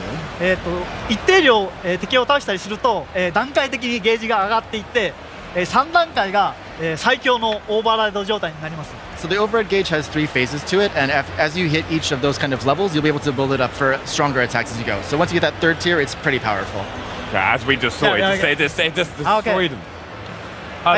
So we're going to try the second chip now, aren't we? はい、じゃあ2つ目のチップ使いますよね。はい。 Yes. 今回攻撃タイプ、火力重視のチップを選びます。 Alright, this time around we're going to be doing more of an offensive chip. It's called the weapon chip. Okay, amazing. And what is the difference between the weapon chip and the shield chip that we saw in the first area? で、ウェポンチップとシールドチップの違いは何でしょうか？まずこれオートガードです。オートチャージです。 So one big difference that players will notice is that once you have the weapon chip equipped, you'll be able to charge automatically rather than holding down the attack button. 通常はこうボタンを押さないとチャージできないんですけども、自動的にチャージされるので、ロックマンのアクションに集中しやすくなります。 Yeah, so when you're playing normally, you'd have to hold that attack button down to be able to charge your Mega Buster, but now that it's done automatically for you, you're able to focus a little bit more on Mega Man's movements and attacks. Okay, amazing. And like, what might be the, as you just said there, what would be a reason for a player to choose this chip over the defensive chip? はい。で、シールドチップよりもウェポンチップを選択する理由は何かございます？やっぱり火力でどんどん敵を倒していきたいという人に向いていると思います。 Yeah, there are some players who like to take down enemies pretty quickly, so the weapon chip is really good for those who are more of an offensive type player. Okay, brilliant. じゃあ次は特殊武器をお見せしたいと思います。Also, we're going to do a quick introduction to a special weapon that is available to players in the game. Oh. 特殊武器を使うと敵を吹っ飛ばして画面外に弾き飛ばすことが。 So with that special weapon, you can actually cause enemies to go flying off of their platforms and whatnot too. Will players have a lot of other weapons to be able to have access to them? で、その水上のロックバスターに加えて、特別な武器いくつかあります？通常のロックバスターに加えてかなりありますよね。そうですね。はい、たくさんあります。Yeah, there will be quite a few other weapons available to players outside of the standard Mega Buster. And how are players going to gain access to those weapons? で、その特別の武器を取得するのに何が必要ですかね？最後の、ボスを倒すことが必須条件となります。はい。So as players defeat robot masters in every stage, they'll get a special skill from those robot masters. I've also noticed, as you've just collected it, these screws. What are they for, and how are players going to use them? はい。で、ステージにはネジも集めれるようですけれども、そのネジはどのように使います？ネジを貯めるとショップで、チップを購入することができます。So as players progress through the game and they collect various chips, they can actually use them to purchase additional chips throughout their gameplay experience. Okay, amazing. なのでネジはどんどん貯めていって自分をロックマンをどんどん強化していくことが攻略の鍵となります。So one cool strategy about that is the more screws you collect, the more powerful Mega Man will become. So we recommend doing your best to collect them and powering up as you play. この先に強敵が待ち受けています。はい。We're gonna go ahead. Oh no, I was just going to say we've just come to this checkpoint, right? Which allows players to kind of take breaks throughout the game. How have you balanced that? But I think we'll go to this because this is Astro Man, right? It's returning. I know so many people are excited about this. Can you tell us more? Yeah. アストロマンが復活しますよね。それについて少しでも語っていただけます？ロックマンのファンに喜んでもらおうと思って過去作からボスを復活させてます。他のボスも登場しますので復活しますので楽しみにしておいてください。 Alright. So as a fan service to series of the Mega Man series, we've brought back a variety of robots, robot masters. Astro Man is one of them, but there will be others besides him. So get excited. I love seeing some of these like kind of battles that you see. このような戦略を見るのは楽しいですね。初めのボスと違って2番目のボスなのでちょっと歯ごたえのある難易度になっています。それがすごく難しいです。これを避けるのが。Yeah, so compared to the boss in the first area, Astro Man's the boss for the second area, so it'll be a little bit more difficult than the boss we fought earlier. So close! はい、まあ。惜しいですね。本当に強敵なんですよ。めちゃくちゃ。はい。Yeah. The shield chip would have come in handy there. やっぱりシールドチップ使えばよかったかも。まあそうですけども、僕はもう火力重視でいきます。Alright, we're gonna do our best here. Well, I believe. 使用される方に参考になるようなプレーを目指したいと思います。Alright, I want to do my best to show players the best gameplay I can. できるかな。よし、頑張ろう。You're gonna do it flawless. まあ今回ダメージ受けずに倒せますよね。はい、任せてください。It's one of the things. It is hard to talk and play these boss fights at the same time as well. やっぱりプレイしながら話すの難しいですよね。もうちょっと無口になっちゃいますね。本当はもっと上手いんですけど、喋りながらプレイするとやっぱりダメージ食らってしまいますね。やばいですね。Truth be told, Eco Director is a lot better than what you're seeing right here, but it is again tricky for him to play and talk at the same time. Oh. Okay. Activating that override. さあ、オーバーライド発動ですね。これでなんとか倒したいですが。So close. まだ死なないです。まだです。あまり最後まで見せちゃうとね、ちょっとユーザーの楽しみもなくなるんで、次のステージに移りたいと思います。Alright, so for the sake of the fans, let's move on to the third area and show that a little bit too. Okay, yeah, let's do it. Let's go because the third area is where we're going to see the new robot master, Twinkle Girl. そう3つ目のエリアで、やっぱりロボットマスターの紹介も入りますよね。じゃあ最後のステージとなります。はい。Yeah, this will be the last area of the Twinkle Girl stage. じゃあこのステージのボスを紹介します。Alright, just give a quick overview about her as we're playing through. でチップは一番下のチップを使うんですけども、これは何も強化チップをつけてない状態のロックマンとなります。And for this area, we're going to be using the third chip in this option here, which is to call in Rush, but it won't add any sort of power-ups to Mega Man's abilities. どうぞ。難易度高いけど大丈夫ですか？大丈夫です。もう使いこなしていきますよ、もうロックマンを。はい。Yeah, we'll do our best this one too. But yeah, meet Twinkle Girl. ある意味縛りプレイですけどね、これね。はい、頑張ります。Alright, let's do it. One thing to ask as well, why was it important to evolve the Robot Master stage design for the latest entry in the series? でなんか過去作に比べて、デュアルオーバーライドの方でステージの進行は大切にしてるようですけれども、その進行はなんで大切にしてるんですか？南さんお願いします。ヘルプでちょっと今回3つのステージに分けたんですけれども、ユーザーには段階的にクリアしてアクションとして成長する楽しみを味わってほしいなと思ってます。One reason for the kind of progression for the stage itself is we want players to have a sense of progression and success and achievement as they've gone through the stage. So again, each area becomes more and more difficult, and so by clearing each one, there's a sense of accomplishment by being able to complete it. And how do you balance the challenge that players are going to face and then having those conveniences like checkpoints? でその難易度があまり難しくならないようにどうやってバランス取ろうとしてるんですか？お願いします。今集中してるんですよ。もうここめっちゃむずいんで。敵の単純に強さを上下させるだけじゃなくて、ステージ構成や敵の配置を調整しながらテストプレイ通じてかなり精密に調整しています。そうですね。Yeah, so if you think about it, obviously the enemies become more and more difficult, more powerful as you progress through the stage, but also we get more strategic with the placements of the enemies, so they're in more inconvenient places, so to speak. But again, it really gives players an ability to practice and kind of level up as they're playing through. I love seeing how much more difficult this stage is as well compared to the other two. やっぱり3つ目のエリア非常に難しいと見えるんですけど。めちゃくちゃむずいです。Yeah, it is pretty tough, isn't it? やっぱロックマンは歯応えがすごく大事だと思っているので、はい、難しめに調整してます。Yeah, of course, the Mega Man series itself is known for its challenge. We want to make sure we kept that for the classic fans. Do you have any tips for players picking it up for the first time? ロックマンシリーズを初めて遊ぶユーザーにとって何かアドバイスあります？ロックマンは特殊武器を使うと強い攻撃が与えることができるので、このボスも特殊武器が効くようになってますので。So yeah, Mega Man again will have access to a variety of special weapons. Using those special weapons against Robot Masters will actually have some pretty extra effects on them. So we recommend picking those up and using those as well. This fight looks so hard against Twinkle Girl. やっぱり Twinkle Girl 戦は難しく見えるんですけど。めちゃくちゃ難しいんで、僕はもう喋れませんね。It is pretty tough. So Ikuta-san's gonna stop talking because it is pretty tough. 難しいですけど攻撃パターンを見極めれば。これ以上見せるとちょっとつまらなくなるので、はい、ここでやめときます。Yeah, so of course Twinkle Girl's attack patterns and whatnot are pretty tough. We don't want to give away the strategy of how to defeat her entirely, so we're actually going to call it right here if that's okay. I feel like that is perfectly fair because we don't want to give those secrets away. We want people to have that challenge. やっぱり発売前にネタバレ出したくないんですよね。そうですね。ぜひ私有できる方だけの限定的なプレイだと思うので。Yeah, of course. Again, just think of this as a preview of what's to come. Now, we've seen some great features. We've seen the new override abilities, the new chipsets. What else should fans be excited to see? 今日いろんな新要素を紹介してもらってますけれども、それに加えて、一応注目したいこと何かあります？そうですね。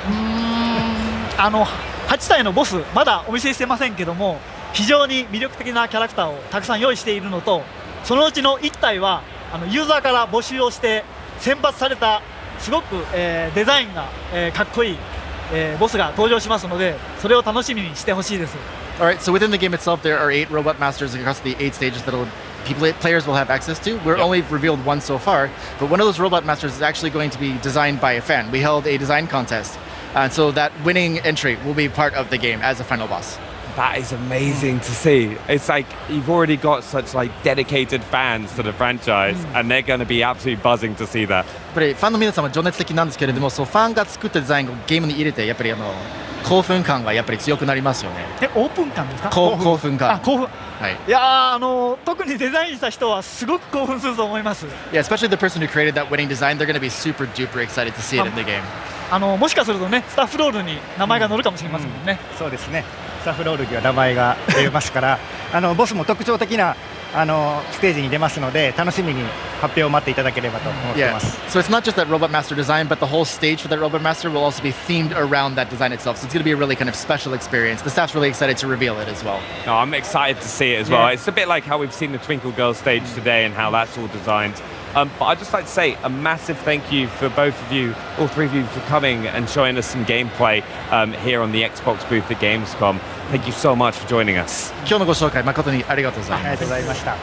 Thank you so much. But coming up, straight from the Xbox booth, we're getting nostalgic and celebrating 25 years and showing off some sweet new wheels coming to Forza Horizon 6. But first, a special update on first-person horror platformer coming to Xbox very soon. Come on down today. Your Jurassic journey awaits. Hello? Anyone here? Sorry, kid, but what was your name?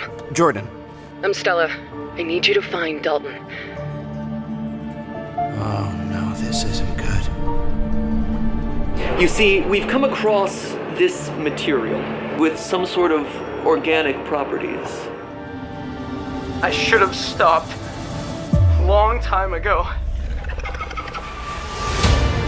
This is my first documented sighting of this creature. Something took him. It took everyone. There's not a soul here.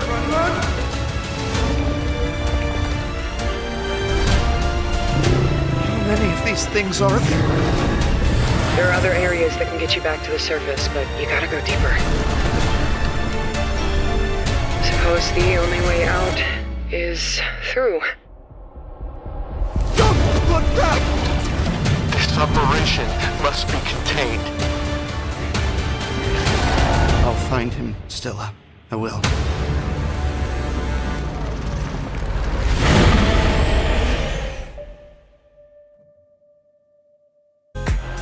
It's a partnership made in gaming heaven. IKEA helps create spaces for real life. Xbox is where the world plays.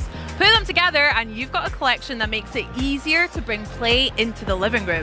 Plus, with a name like Ixtabi, it promises to be an unforgettable collaboration. Joining me with more on this new IKEA gaming collection, please welcome back to the show Carl Ledbetter, Head of Design for Xbox Devices, and Product Developer Philip Delay from IKEA. Hi guys, welcome. Hey, how are you? Hey. Good to be back. Good to be back. It's great to see you. Yeah. Now, let's talk Ixtabi. Tell me a little bit more about this furniture collection. Yeah, so it's a furniture collection, or a home furnishing collection, I would say, because it's furniture and accessories made just enhance the gaming experiences for people in their homes who feel that gaming is an essential part of their everyday. Cool. How did this come about for you guys then? Well, it's pretty interesting when you think about IKEA being the world leader in gaming or home furnishings and products for people at home, and Xbox with our game content and devices for gaming. When you put them together, it really creates the ultimate opportunity to get people immersed into games. So it doesn't stop at the screen or with the controller in your hand. It's about the entire environment that you're working in and playing games in. So that's where I think the magic really happened. Yeah, definitely. Awesome. Now, I hear you had a little inspiration, obviously, from the controller here. Can you talk to me a little bit about how that inspired your product design for this collection? Yeah, Carl? Sure, yeah. Well, the controller is very iconic to Xbox. Of course. That's where you interact with the games. And so we took some of the detailing from the controller, like the thumbstick stool, the D-pad cushion, and the D-pad platter. And those are kind of more specific examples, but yeah, it's inspiring. Game content really comes alive through the product, so that's what we looked at. Yeah, we were inspired by like elements of the controller, but also like how people use it. You know, how people store it, how they charge it, and just making sure that. We use some of our IKEA smarts to help you organize all the gear you have around the game. Yeah. One of the fun things about this project was IKEA and Xbox both share the same philosophy of making products that solve real problems, that are expressed in a way that anybody can enjoy them at home. And grounding on that, we really start to unlock new ideas and thoughts, and it shows up in all of the collection. Yeah, for sure. Lord knows I need some IKEA smarts as well in my gaming at home, so That's it right. sounds great. So guys, can I get my hands on this collection maybe at my local IKEA store or even online? Yeah, very soon. Okay, how soon maybe? When do you expect to launch? We'll launch globally from October 1st this year. Wow, awesome! Just around the corner, absolutely. Just around the corner, not long to wait at all. I can't wait as well, especially for that D-pad tray. I need that immediately if I can have it. Or maybe even this delightful little cushion. Can I One give of my this one? favorites. One of your favorites? Yep. Love it. That one's for you. Yay! Okay, sorry. Thanks, guys. Well, I mean, Xbox and IKEA feel like they've officially leveled up the gaming space for us at home as well. How does it feel to finally reveal this collection here at Gamescom for you both? Go ahead, Philip. Yeah, amazing. I mean, Gamescom is the world's biggest gaming event, and to see the product, out in the wild, experienced by fans and gamers, people trying out, and finding all the Easter eggs and the fun details that we've put into the designs. Yep. It's been years in the making, so it feels fantastic. It feels really good. I mean, this is the first time for Xbox at Gamescom to actually have a partnership like this with IKEA right here in the booth. And like Philip said, if you look close enough, you'll see some Easter eggs. You'll find them here and there, and they're on all the products. Okay, well, I'm going to go scour them just now That's right. as well. Guys, thank you so much for joining me. Enjoy the rest of your Gamescom and this lovely little setup we've got here. Shall we play some games? I think we should do it. Okay. Yeah. Well, let's do Let's do it. You guys, though, buckle up. It's over to Charlie and Henry with the latest from Forza Horizon 6. Let's kick things into overdrive with some new Forza racing, shall we, Hannes? Oh, go on then. And here with a look at the newest game mode and some truly exciting partnerships, please welcome senior game designer Will Hume and lead game designer David Orton. Hey, great to see you. How Hi, you doing? guys. Doing very good. well. How are you both? This is so fun. This is so fun. Looking at all these incredible games at the Xbox booth. Absolutely loving it. It's not bad, is it? Talking of not bad games, though, Forza Horizon 6 absolutely crushed it when it came out recently. How's the reaction been? How are you guys feeling? We're feeling great. Yeah, it's been awesome. Yeah. Yeah, I mean, launch has been incredible. Game's gone down really well. We've been releasing a bunch of new content, right? We've had new race events, new cars, and now we're introducing a new feature. Yeah. Yeah, There you nice. go. I mean, Charlie and I have been in constant competition to see who can fully complete all the achievements. Where are you at, by the way? I have 2 left. I've got one left, There we baby. go. There we go. I know, There we so go. it's I know what I'm doing on the flight home. Thank you. neck and neck. It's neck and neck. But you mentioned a new feature. Let's Yeah. do it. So Let's why don't you talk tell us about all it. about it? What are you brought Yeah, for us? so we've been blown away by the launch of Forza Horizon 6. We've welcomed millions of players to Horizon Japan. We've added new cars, new rewards, new events. And today we're really excited to give you a first look at a brand new game mode, which is Drift Attack. So this will be free to all players. And I'm accompanied by Will. He'll be driving. Our beautiful assistant today. There is no way that I can drift and drive at the same time and talk. So it's worth saying this is all live, so no pressure, Will. No pressure pressure, at all. yeah. So We're going to be really nice and polite to you, whatever happens. we're trying okay? very well. Yeah. So here we are. We're at the sort of drift pan circuit. Yep. We've kind of upgraded it a bit, put some aftermarket cars in there. You can see people driving. It's worth saying this is all live. Wow, So okay. the people at the Gamescom booth, that's the people we're seeing Here here. they So come. we're gonna shout out to 240 Gamescom 1. You made the stream. You made the stream. There you go, the dev kit. So to start a drift attack, all we need to do is drive through the gantry and away we go. All right. All about setting the highest drift score on one lap and then trying your hardest to beat it every single time. Nice. Okay. Okay, so we're going to get our first taste of it right here. Here we go. Oh, yeah, I see you the go. score going up. I see the score going Oh, up. and then, okay, first thing we noticed as well is those blue boxes on the floor aren't normally there. What are those? Yeah, so they are clipping zones. Okay. So right now, Will is getting a drift score, and if you're drifting within the sort of blue lanes there, it will actually increase your score. Oh, yes, I can see the multiplier at the bottom. Nice. Yes, you get a 2 times 2 multiplier. The way that works is kind of for two reasons. One of them is it's to kind of reward those players who are really good at the game. But also they've been strategically placed for sort of the best drifting line. So it's there to sort of encourage where you should be kind of getting your angles. Bit of and how you should be education, approaching bit of it. accessibility. Yeah, bit of education. And obviously number go up is always good fun. It is. It's always good fun. So right now Will has locked in a score. What have you got? You got 158,000. Okay. Very is that respectable. Is it respectable? I say it's modest. Modest. Modest. Are you gonna take we that? can do better. I think we can do better. Okay, let's get another run real quick. Yeah. And I saw as well there was some little pop-ups on the side, on the right. They look like collection journal entries. Ah, yes. So we have actually expanded the campaign with Drift Attack as well, and we'll show that in a bit with our collection that sounds journal. good. Absolutely. I'm excited.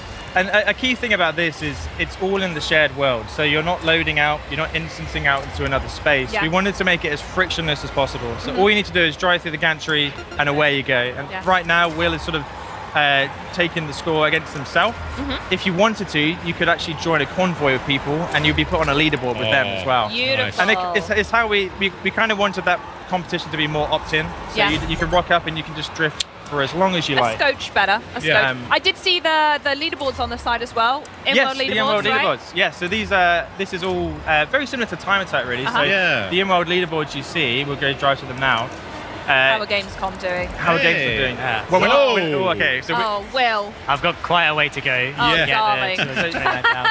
whoever was 2 Forza Gamescom 6, Yeah. whoever that was, they got the best score. So this Doing is actually really well. live, and these leaderboards, they reset each week as well. Nice. So this looks across the entire community as well. So you could be driving past a Drift Attack circuit and you see your friends on the leaderboard and they've swapped your score. And you wanna- it's like Right, a great you way. wanna- Yeah, exactly. And then away you go. You start And as you drifting. said, it's a permanent mode, so you can constantly keep your eye on it, right? Come back to it, have another go. Exactly. Yeah. So beautiful. With that, this is a game mode you can play today, and in the future you don't get left behind. This is all ready for players from the moment it goes live. And with that, we've got some permanent rewards. So let's look at those. Yeah, let's do it. This is the collection journal that you mentioned, right, Ham? Yeah, I mean, beautiful. one other thing I did see that was quite cool was similar to Time Attack, you've got kind of splits. as Yes. well. Okay, So yeah. you know which segments you're kind of improving What you need to work on. too. Yeah. That's Absolutely. nice. Yeah. I like that. You kind of see if you're Here doing we better. go. or Here we worse. go. Go on, Will. Yeah. There we go. Jack. It's working. He's There we beginning go. to believe. Can I just say, by the way, the collection journals, I've not had a chance to speak to you since. I love them. Mm-hmm. I'm Great. hooked. I'm a tick box list kind of gal. I love that. And knowing what to go in and having some sort of direction is so helpful. Yeah. So you mentioned that Drift Attack has its own element within the journal, right? It does. Let's take a look. So Drift Attack's permanent new mode, as we've said. So we've integrated it into the collection journal on the Horizon Festival campaign. So once you get your yellow wristband, you'll have unlocked it at the Shimano circuit, and you can take part. It's got a whole new category for Drift Attack. Beautiful. With its own collection items. Similar to Time Attack, you'll get them for completing laps, but instead of PI classes, we've kind of focused on different car buckets that make sense for drift. So you've got drift cars, sports cars, retro super saloons. I all think that that sort of adds stuff. an element of like thinking about it. Because you can make an S1 or whatever and find someone else's tune and then go and do it and then, hey, well done, you're great. But actually applying to a specific car type, that's the challenge. I really like that. That's the hope. It encourages people to try different cars as well, they might not have tried. Amazing. But it comes with that as well. Obviously, we have brand new rewards for this category. So we've got a Drift Attack race helmet and suit, which is super cool. People want more of that sort of stuff, so you'll be able to apply that to your character. Then the coolest reward is a brand new Forza Edition, the Jaguar XJS Forza Edition. So this is our first post-launch new Forza Edition, similar to the ones we did for the game's launch. It's a complete kind of rework of the car. Yeah. You can see this is what we've been driving throughout this stream, so we can kind of see it in action. Yeah, here it is. It's not bad looking. Yeah, You've done all right there. Yeah, well done. We'll confirm you've done all right with that.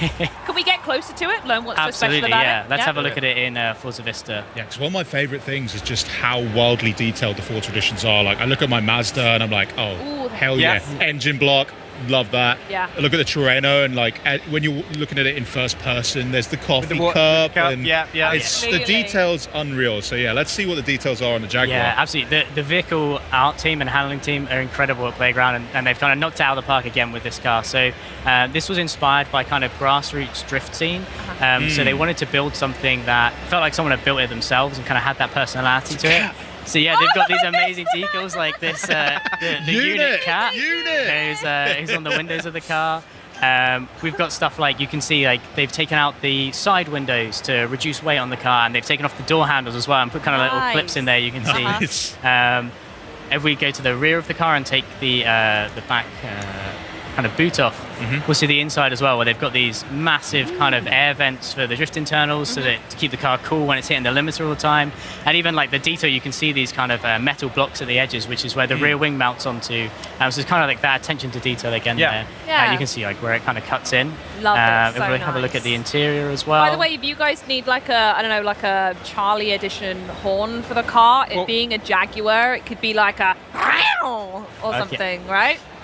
Yeah, maybe. Should we try and get it in? Stunt Maybe. silence is a great reaction to. We'll need everyone to be quiet for a sec while we record it, but sure. We might be able to sample that and get it in. Yeah, all right, let's get some big wigs on that, yeah? See what we can do.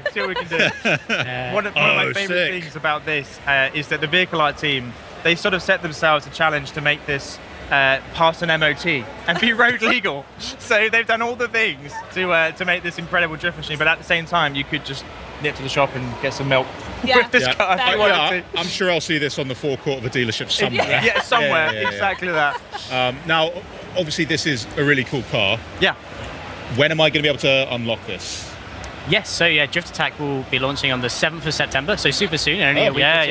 Nice. The car will launch at the same time, and the same as the feature, car's permanently added. It will always live in the collection journal, so whenever you join the game, you'll be able to play Drift Attack and unlock the Forza Edition Jaguar. Cool, so not a seasonal unlock, it's there no matter what time you jump in. Car's there forever, mode's there forever. Absolutely. Do you mind if either me or Henry have a go right now? Absolutely, go for it. Is that all right? Do you want to rock, paper, scissors for it? Okay. Yeah? Okay, You're you ready? going down. Yeah? 1, 2, 3. 1, 2, 3. Right. Charlie. Your turn then. Hang on. Here's something you can play with. Oh, yeah. I'll tell you what this. then. Have fun with What's that. this? This is the Lego Technique, right? Yes, it is. Yes. I'll pass over to you. Ready? Let's not. Oh, this is going to go badly. I would love it. Yeah, it's Can you got a bit imagine of this would a break drift on live it, on stream? Yeah, you have that one. There we go. This is ours. That's yours. Yeah, so we've these are the Lego Technica. We've got the 488 Pista and the Dodge Viper. Right now, if you go to your message center, you can get a version of these cars with a sort of replica livery that looks very similar to these cars you see here. They look very cool. I wonder who's going to take these home. No one's ever said that. Like, we've got these props, and I'm kind of like, well, whose are they? They look awesome, and they look awesome in game as well. So that's a fantastic partnership we got with Lego Technic. I look forward to hunting them down. Henry, I'm going to play with a toy car if you want to play with the digital one. Right? We have another partnership as well, right? Coming up another we've kind of announced today at Gamescom. So we're also going to be partnering with 7-Eleven, which is super exciting for us. We've got the booth here and everything. Anyone here has kind of seen it with the Super out the front. So that's going to be coming in October. There's going to be an evolving world as part of that.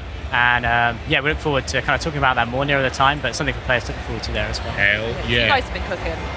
Honestly. Well, what we're looking forward to now is seeing drifting skills. Your turn, Henry. We've seen the leaderboard set by Will. Do you mind if I change the settings? No. That's the sound of a pro. That's the sound of a pro right there. Do you mind if I switch on? No, change the settings. We need an equal comparison. You know what? You're right. This thing's got some. Okay. Yeah, it's fierce. It's fierce. What can we do to put off Henry? Like, absolutely I can keep making the noises again. Yeah. That is really I'll cut not the helpful. show if I keep doing that, actually. Okay, all right, Henry. I mean, I think you're focusing a bit too hard on staying in the clipping zone. Well, I'm all here for the clipping zone, baby.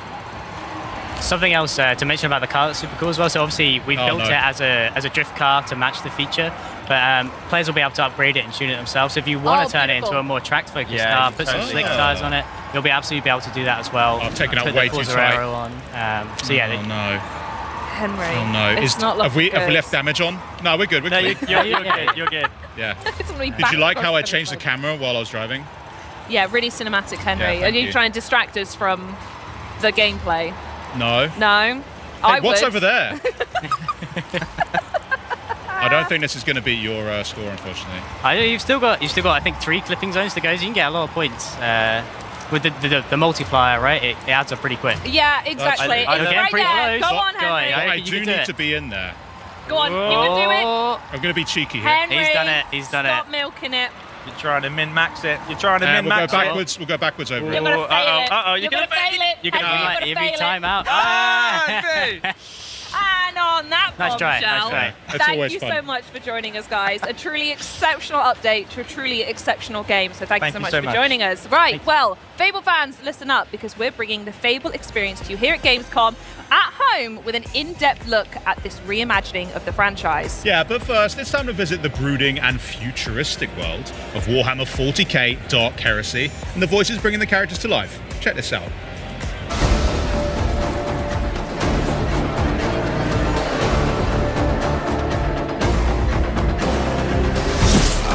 I'm used to killing Xenos, not talking to them.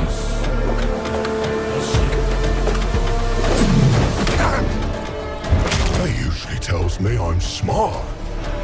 Not that I'm interesting. Numerous signs of bruising, superficial damage to the surface layers of the skin, apparent loss of integrity in some of the smaller bones. The heresy of pride, which spurs one to believe in one's own exceptionality, and the heresy of consorting with the enemies of humanity. Ah, you expect me to object, Otvaka? I am no longer part of the Tick vein. You have guessed my race, but I am no foe to you or your tribe. Recommendation. Additional protection for the Acolyte upon approach.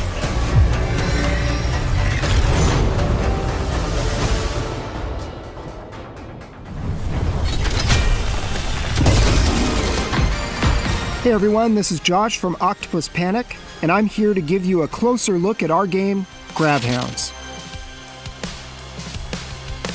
Gravhounds is a 1 to 4 player co-op action builder starring a crew of blue-collar working dogs who are lost in space and trying to find their way home. Each shift starts aboard the mining ship, where the crew gathers before heading out. From here, we'll pick a job and launch the mission. Oh yeah, here we go. Once we're planetside, everything starts from the collector. This is our dropship, and it's the center of our operation. To begin, we'll lay out some pipeline, which is the power network that allows us to expand across the planet. With the pipeline in place, the first thing we want to build is the fabricator. This is a factory in a box that allows us to produce build kits for our turrets and other infrastructure. Every Gravhound is equipped with a grav beam. This can be used to collect resources, build defensive infrastructure, and even manage the local wildlife. Some resources are extremely volatile, which can come in handy if used correctly. Collecting resources earns us build credits, which can be spent to expand our operation. Okay, with defenses in place, we can move on to our main job. An excavator has been dropped from orbit near a buried artifact. It needs power to work, so we'll push the pipeline across the planet, set up some defenses around the site, and then connect it. Once we bring this thing online, it's going to attract a lot of attention. Here they come. Each Gravhound has a booster rig that lets them move quickly and fluidly around the environment. As the pressure rises, so does our power. Our turrets earn experience in combat, and they can be promoted to more powerful, specialized variants. Throughout each session, we earn reward pods, which contain randomized rewards that increase our combat effectiveness. And if somebody misses a beat, they get a second chance, assuming their friends cooperate.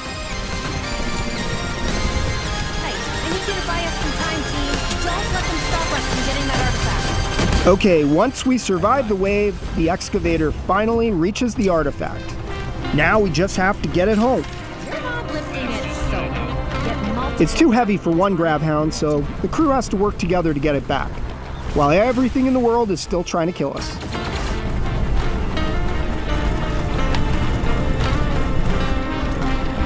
Once we secured the artifact, we can prep the ship for launch. Underway. It shouldn't take too long. This won't go unnoticed. And this is it. This is when everything that we've built, everything that we've upgraded throughout the session, all of that really matters. because now we need to hold out for one final wave until the collector is ready to launch. The turret's under fire. That's not good.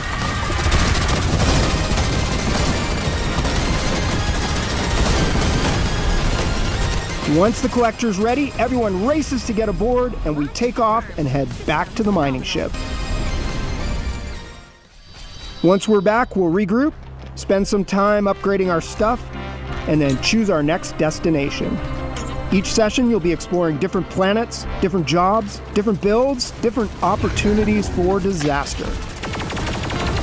And that's Gravhounds. Gravhounds is coming to Xbox and PC, and it's available day one with Game Pass.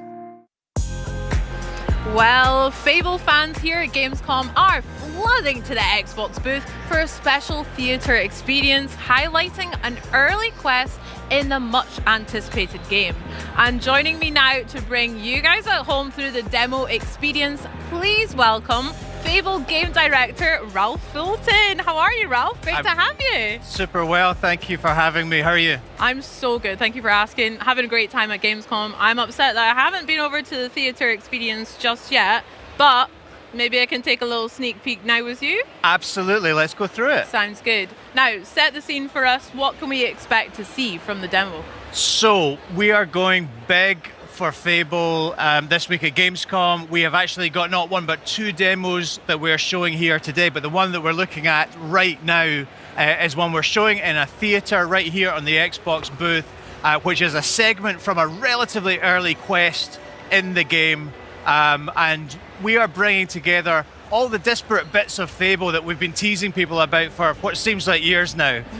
Right, you're going to see cinematics, you're going to see story, you're going to see choices and consequences, you're going to see combat. That's another big thing that we're talking about here this week and giving some folks hands-on with at Gamescom. And it is all set against the backdrop of the magnificent capital city of Bowerstone. Wow. So we are arriving in Bowerstone, not quite for the first time, but certainly early in the game, and taking in its sights. Oh, blimey, governor. It looks absolutely delicious. Now, you mentioned we're here at Bowerstone. Talk to us a little bit about maybe this city as well as some of the other ones and how they'll play a role on how the villagers interact or how our character navigates through them. Absolutely. So Bowerstone, capital of Albion, biggest city in Albion. I think there are some 400 of those 1,000 handcrafted NPCs we've talked about before living right here in the city. 130 houses that you can buy. I think there's about 40 businesses you can buy as well. Oh my gosh. So tons and tons to see and do and purchase and get involved with. And obviously that living population is really the sort of beating heart of our game. It's like a Greek chorus that reflects the things you do back at you. And it's all about our reputation system. So the things you do build reputation, and these people will absolutely let you know what they think about the things you've done. Yeah, Philippa just there, mouthing off again. Classic. They are not backwards and coming forwards when it's about telling you what they think about the things you've done. They are very opinionated indeed. Wow. This guy is actually my husband. That's Elliot. Ah. So Hello, Elliot. I've been to Bowerstone before, and we got married. This is where we live. This is a house. All the buildings in the city, and indeed the game, you can go inside. They all have fully realized interiors. The design, the level of detail is just incredible. We live here, Elliot and I, with our daughter Daisy, who's just round the corner here. Oh, congratulations. Thank you very much. Oh. Yeah, we're going to leave our father to deal with that question. Probably. That's easier. The interior is absolutely gorgeous, Ralph. Yeah, incredible work from our artists, incredible work from our technicians. A really, really beautiful game, and very varied within Bowerstone. We're going to see a variety of different parts of the city, which will all reflect the different statuses of the people who live here. Gorgeous. Wow. So whereabouts are we headed off to? What is our hero up to on this journey? Great. Well, quick story recap. What has brought us here is obviously that terrible event that happened at the start of the game. You'll remember from Dev Direct, I hope that your village was turned to stone, including your grandma. Very sad. You grew up, you have left the village, and you are now looking for the help of the legendary heroes of the Heroes Guild, because Grandma said that if you're ever in trouble, that's where you should go to get some help. We couldn't quite get into the Heroes Guild earlier. We went and got a key from our brother Connor, and now we have used that key to access the Heroes Guild. We're looking for Humphrey the Golden, who you might remember from a trailer we did a couple of years ago. Yeah. We believe he's the guy that can help us save our grandma and our village, and we're about to meet him right now. Let's find out. Poor grandma. Indeed.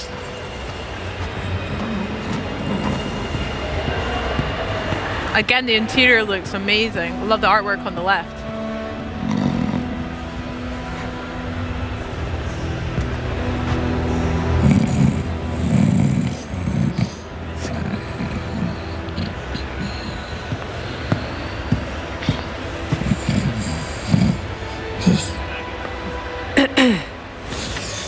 Mother?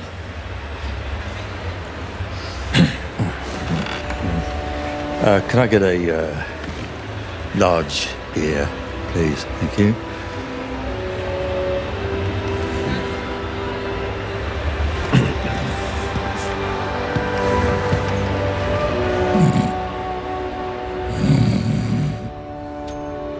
A large beer. Right.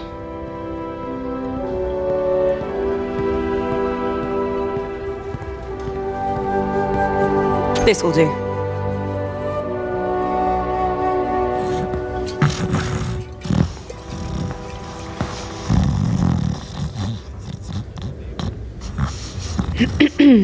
Oh.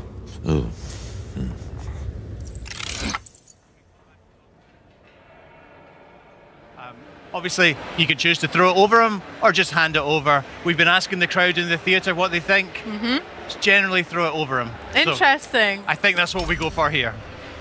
Oh, you took your bloody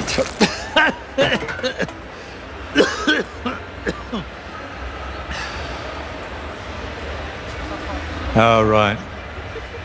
Hero. Yeah, of course you are. I need your help. Now I'm finished. Guild's closed. My nan used to tell stories about you. She Your said... nan? If you're some kind of mega fan, I think I've still got some merch out the back. Got shields with my face on. Sort of tabard things. She's trapped. They all are. My whole village. There was a woman in red. She could have been a hero or... You're a hero. You'll work it out. And what about you? You're being evicted. You gonna tell me what happened? I mean, I'm not particularly proud of it, but I ran up a few debts. I don't like to talk about that.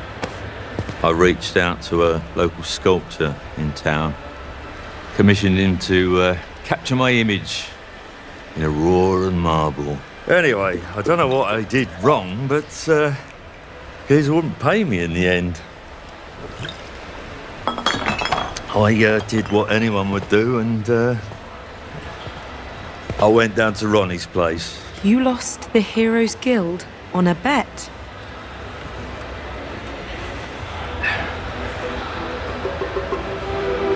It's fine. I'll get it back. And your gold. You're not listening. I meant what I said. I'm done. I'm not doing it for you.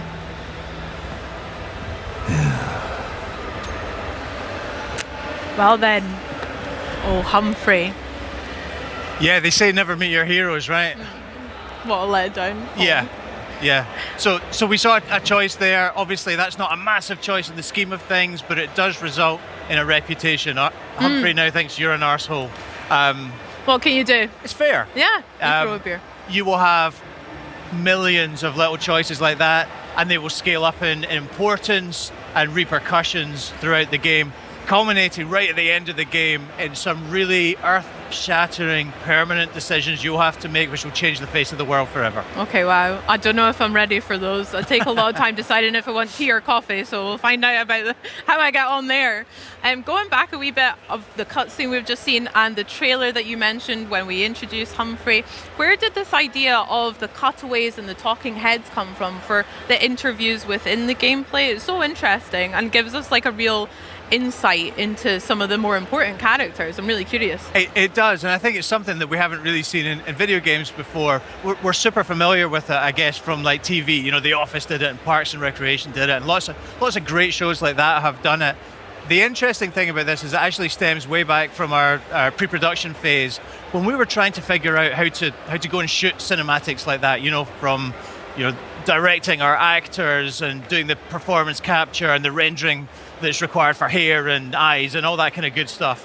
Really just to prove out that pipeline, we recorded two speeches by two of our actors, which they did to camera, really just because we wanted to study the face and see how it moved and all that kind of good stuff. And we really loved the effect it had, that sort of almost mock interview effect, and it does exactly what you observed there. It gives you an opportunity to see into the mind of the character. They can give some motivation in a much simpler, clearer way than they would in a dialogue normally. And we liked it so much, we asked the question, how can we get this into our game? And we do it in exactly that way, a sort of cutaway within a cinematic, and it just gives you a little more insight, a little more humour from the character. We hope folks will really enjoy it. Yeah, I certainly will as well, but that's so interesting how it came about, rather than being such a conscious decision from the start. You'd be surprised how much a video game development works like that. Oh my gosh. A new hero. Mind if I take notes? Keep your nose out, mate. Slick Ronnie sent us. She wants all Golden Balls evicted, and we're happy to oblige. This doesn't need to get violent. Whoa. Giving villains a chance to save themselves? So heroic. Wrong. Ronnie owns those deeds now. Legally, the guild's hers. So that means you're trespassing. Get somewhere safe! Oh no. So we weren't able to talk ourselves out there.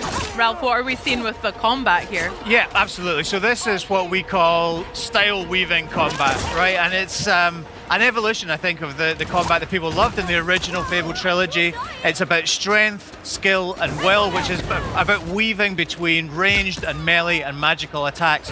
We hope really seamlessly, really simply, really fluidly to allow you to choose how you take on any given combat scenario. So the player that we've recorded for this particular video, super skilled at this, knows all the moves, but is also demonstrating just how easy it is to move from one style to another and dispatch the enemies.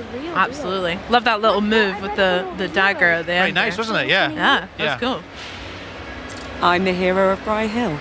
I don't know where that is, but I bet they're proud of having you as the hero. So, what are you doing here? Oh, right. I have Mr. Golden's script. It's the first step of my 3-step plan. Write the musical, get Mr. Golden to star in the musical, make Mr. Golden happy again.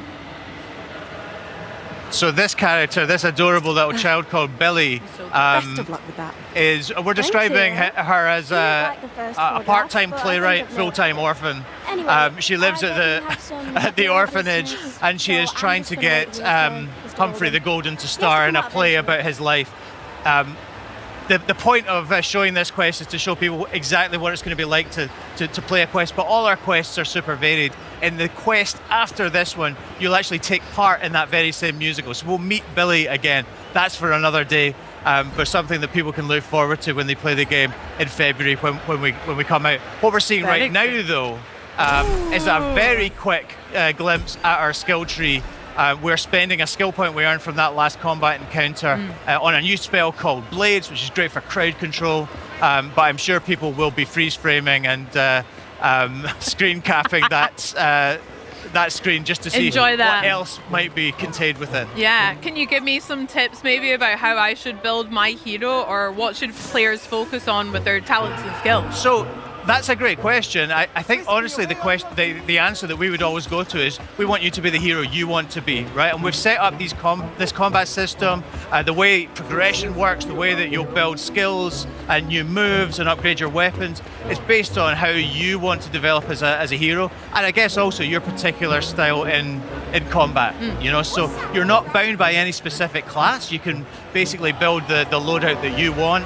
Personally, I'm all about power, so a big hammer, damage dealing spells. There are lots more skilled players than me who use crowd control and teleports and what have you, so it's all about how you want to take on a combat encounter. Nice. I am impressed by some of the magic we've seen here and earlier in the year as well. I'm excited pretty, to get isn't my it? hands on Yeah. it. Very pretty. Yeah. Okay, so we made it to a tavern, a wee pub. Oi. Vibe? You got business with Ronnie or what? That's right. This is the hangout of You tell me. the gang. Me? Tell you. The Silks? Is it the Silks? I think it's the that's a bit Silks. above my pay grade, pal. We're trying to You'll have to reclaim check the the guild big dog deeds, on which the door. Humphrey lost on a bet. Knows Ronnie's schedule. Yes, we're trying to negotiate our no. way in here. We're It's the Slicks, of we course. don't care It's the about Slicks. manners. Any feedback for me, Same by the letters. way? They're fine. I'm on a work experience placement. If I don't make it here, I've got to slum it with the Oakshire gangs, Try swearing more, arsehole. Blimey. I could give it a shitting go. Cheers, hero. Yeah, fair enough. He doesn't seem like the most confident criminal I've ever come across, our No, friend Stan, but But I think our advice will stand him in good stead. I think so too. I think actually we're going to kill him in just about 45 seconds time, but spoilers. That's a little bit of a spoiler, yeah. So this particular challenge you can play any number of ways. When you actually play it in the game, I think for in the interest of time, we pay our way through this next particular blockage. But there are different ways you can go and speak to people and find different ways through this locked door. What? Amazing. I'm here to see Ronnie. Good for you. Boss ain't really taking on new clients right now. You got an appointment.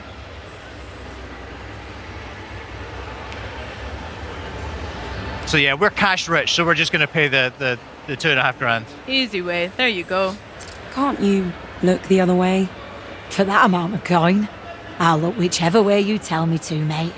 Why don't you go on through, eh? Make yourself at home, but not too at home. No touching the boss's stuff. She'll be with you shortly. Sarney, love her name as well. Was Yes. someone called Big Bath as well? Yeah, did I I see? think that was another member of the gang. Ah. Yeah. It's a Old good, it's a Stan good with your nickname. picture. Yeah. Could be worse. So we're looking for the guild deeds, and I guess the likelihood is that they're behind this locked door, but Yeah. our hero is resourceful. We're going to pick this lock. She did give us a wee clue to have a look about. Well, tell us not to, but what are you going to do in this scenario? Not open the locked door? Exactly. Oh, I love all the trinkets we've got around here. Yeah, and Very pretty. we don't do it in this video, but there's a lot more to rummage through in this Better get this back to the guild. in this particular room. But yeah, in the interest of Cool. time, we're just going to grab the guild deeds and go. Yeah. Ralph, I'm really guilty for that. I'll check in every nook and cranny. I do That'll the be same. Good, Yeah, yeah. good. I think it's good player behavior. Me too. Thank Yes. you. Vindication. I like that. Had a few too many pints, actually. You smug git. That's quite funny. I tell you what, though, it takes stones robbing from me in my own poorhouse. Humphrey used to be like that, back in the day, before he shit the bed and fell apart. Not that I haven't enjoyed watching the guild slowly bleed out. Well, you're bleeding out next. Now you're speaking my language. This hero causing you grief, boss. Nothing you lot can't sort out. Humphrey should have warned you not to fuck with me, hero. Bit late now. Sort them out.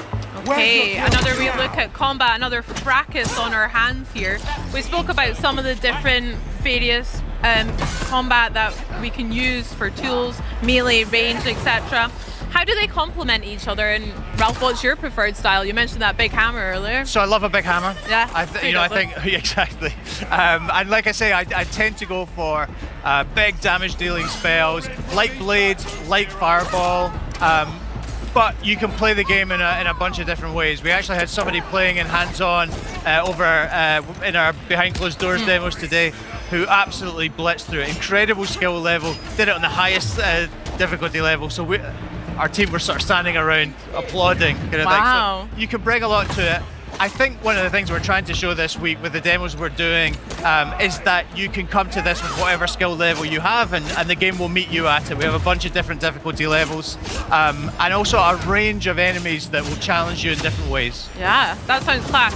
Speaking of a range of different enemies, we've got quite a large gentleman here with maybe a different level of threat than our heroes face. What are we seeing? Yeah, he's a big lad, isn't he? I wouldn't go as far as to say he's like a mini boss or anything like that. He's just a particularly large human enemy, of which we have a bunch.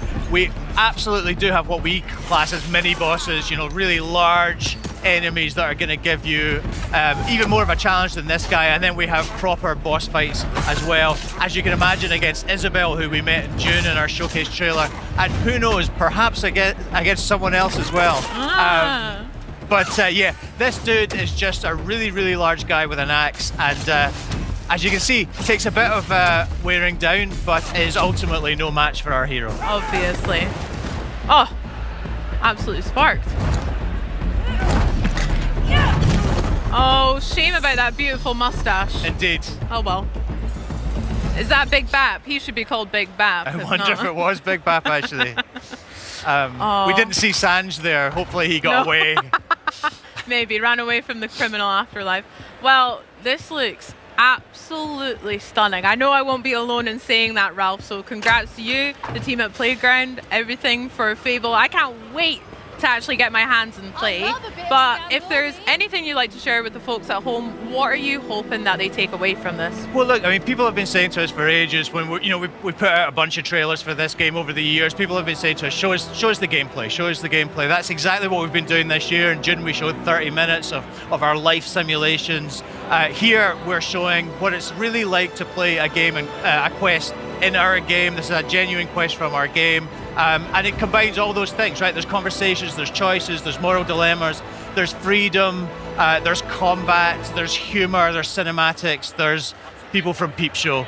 So it's kind of got everything. We're getting a really great reaction from folks in the theatre at Gamescom this week. I hope many more will continue queuing for it tomorrow. And yeah, we're just hoping folks at home enjoyed this sneak peek at the game that we're building. I hope they did too. I'll be first in queue tomorrow. Ralph, thank you so much for sharing, and thank you for joining us as well. This has been lovely. Not at all, thank you.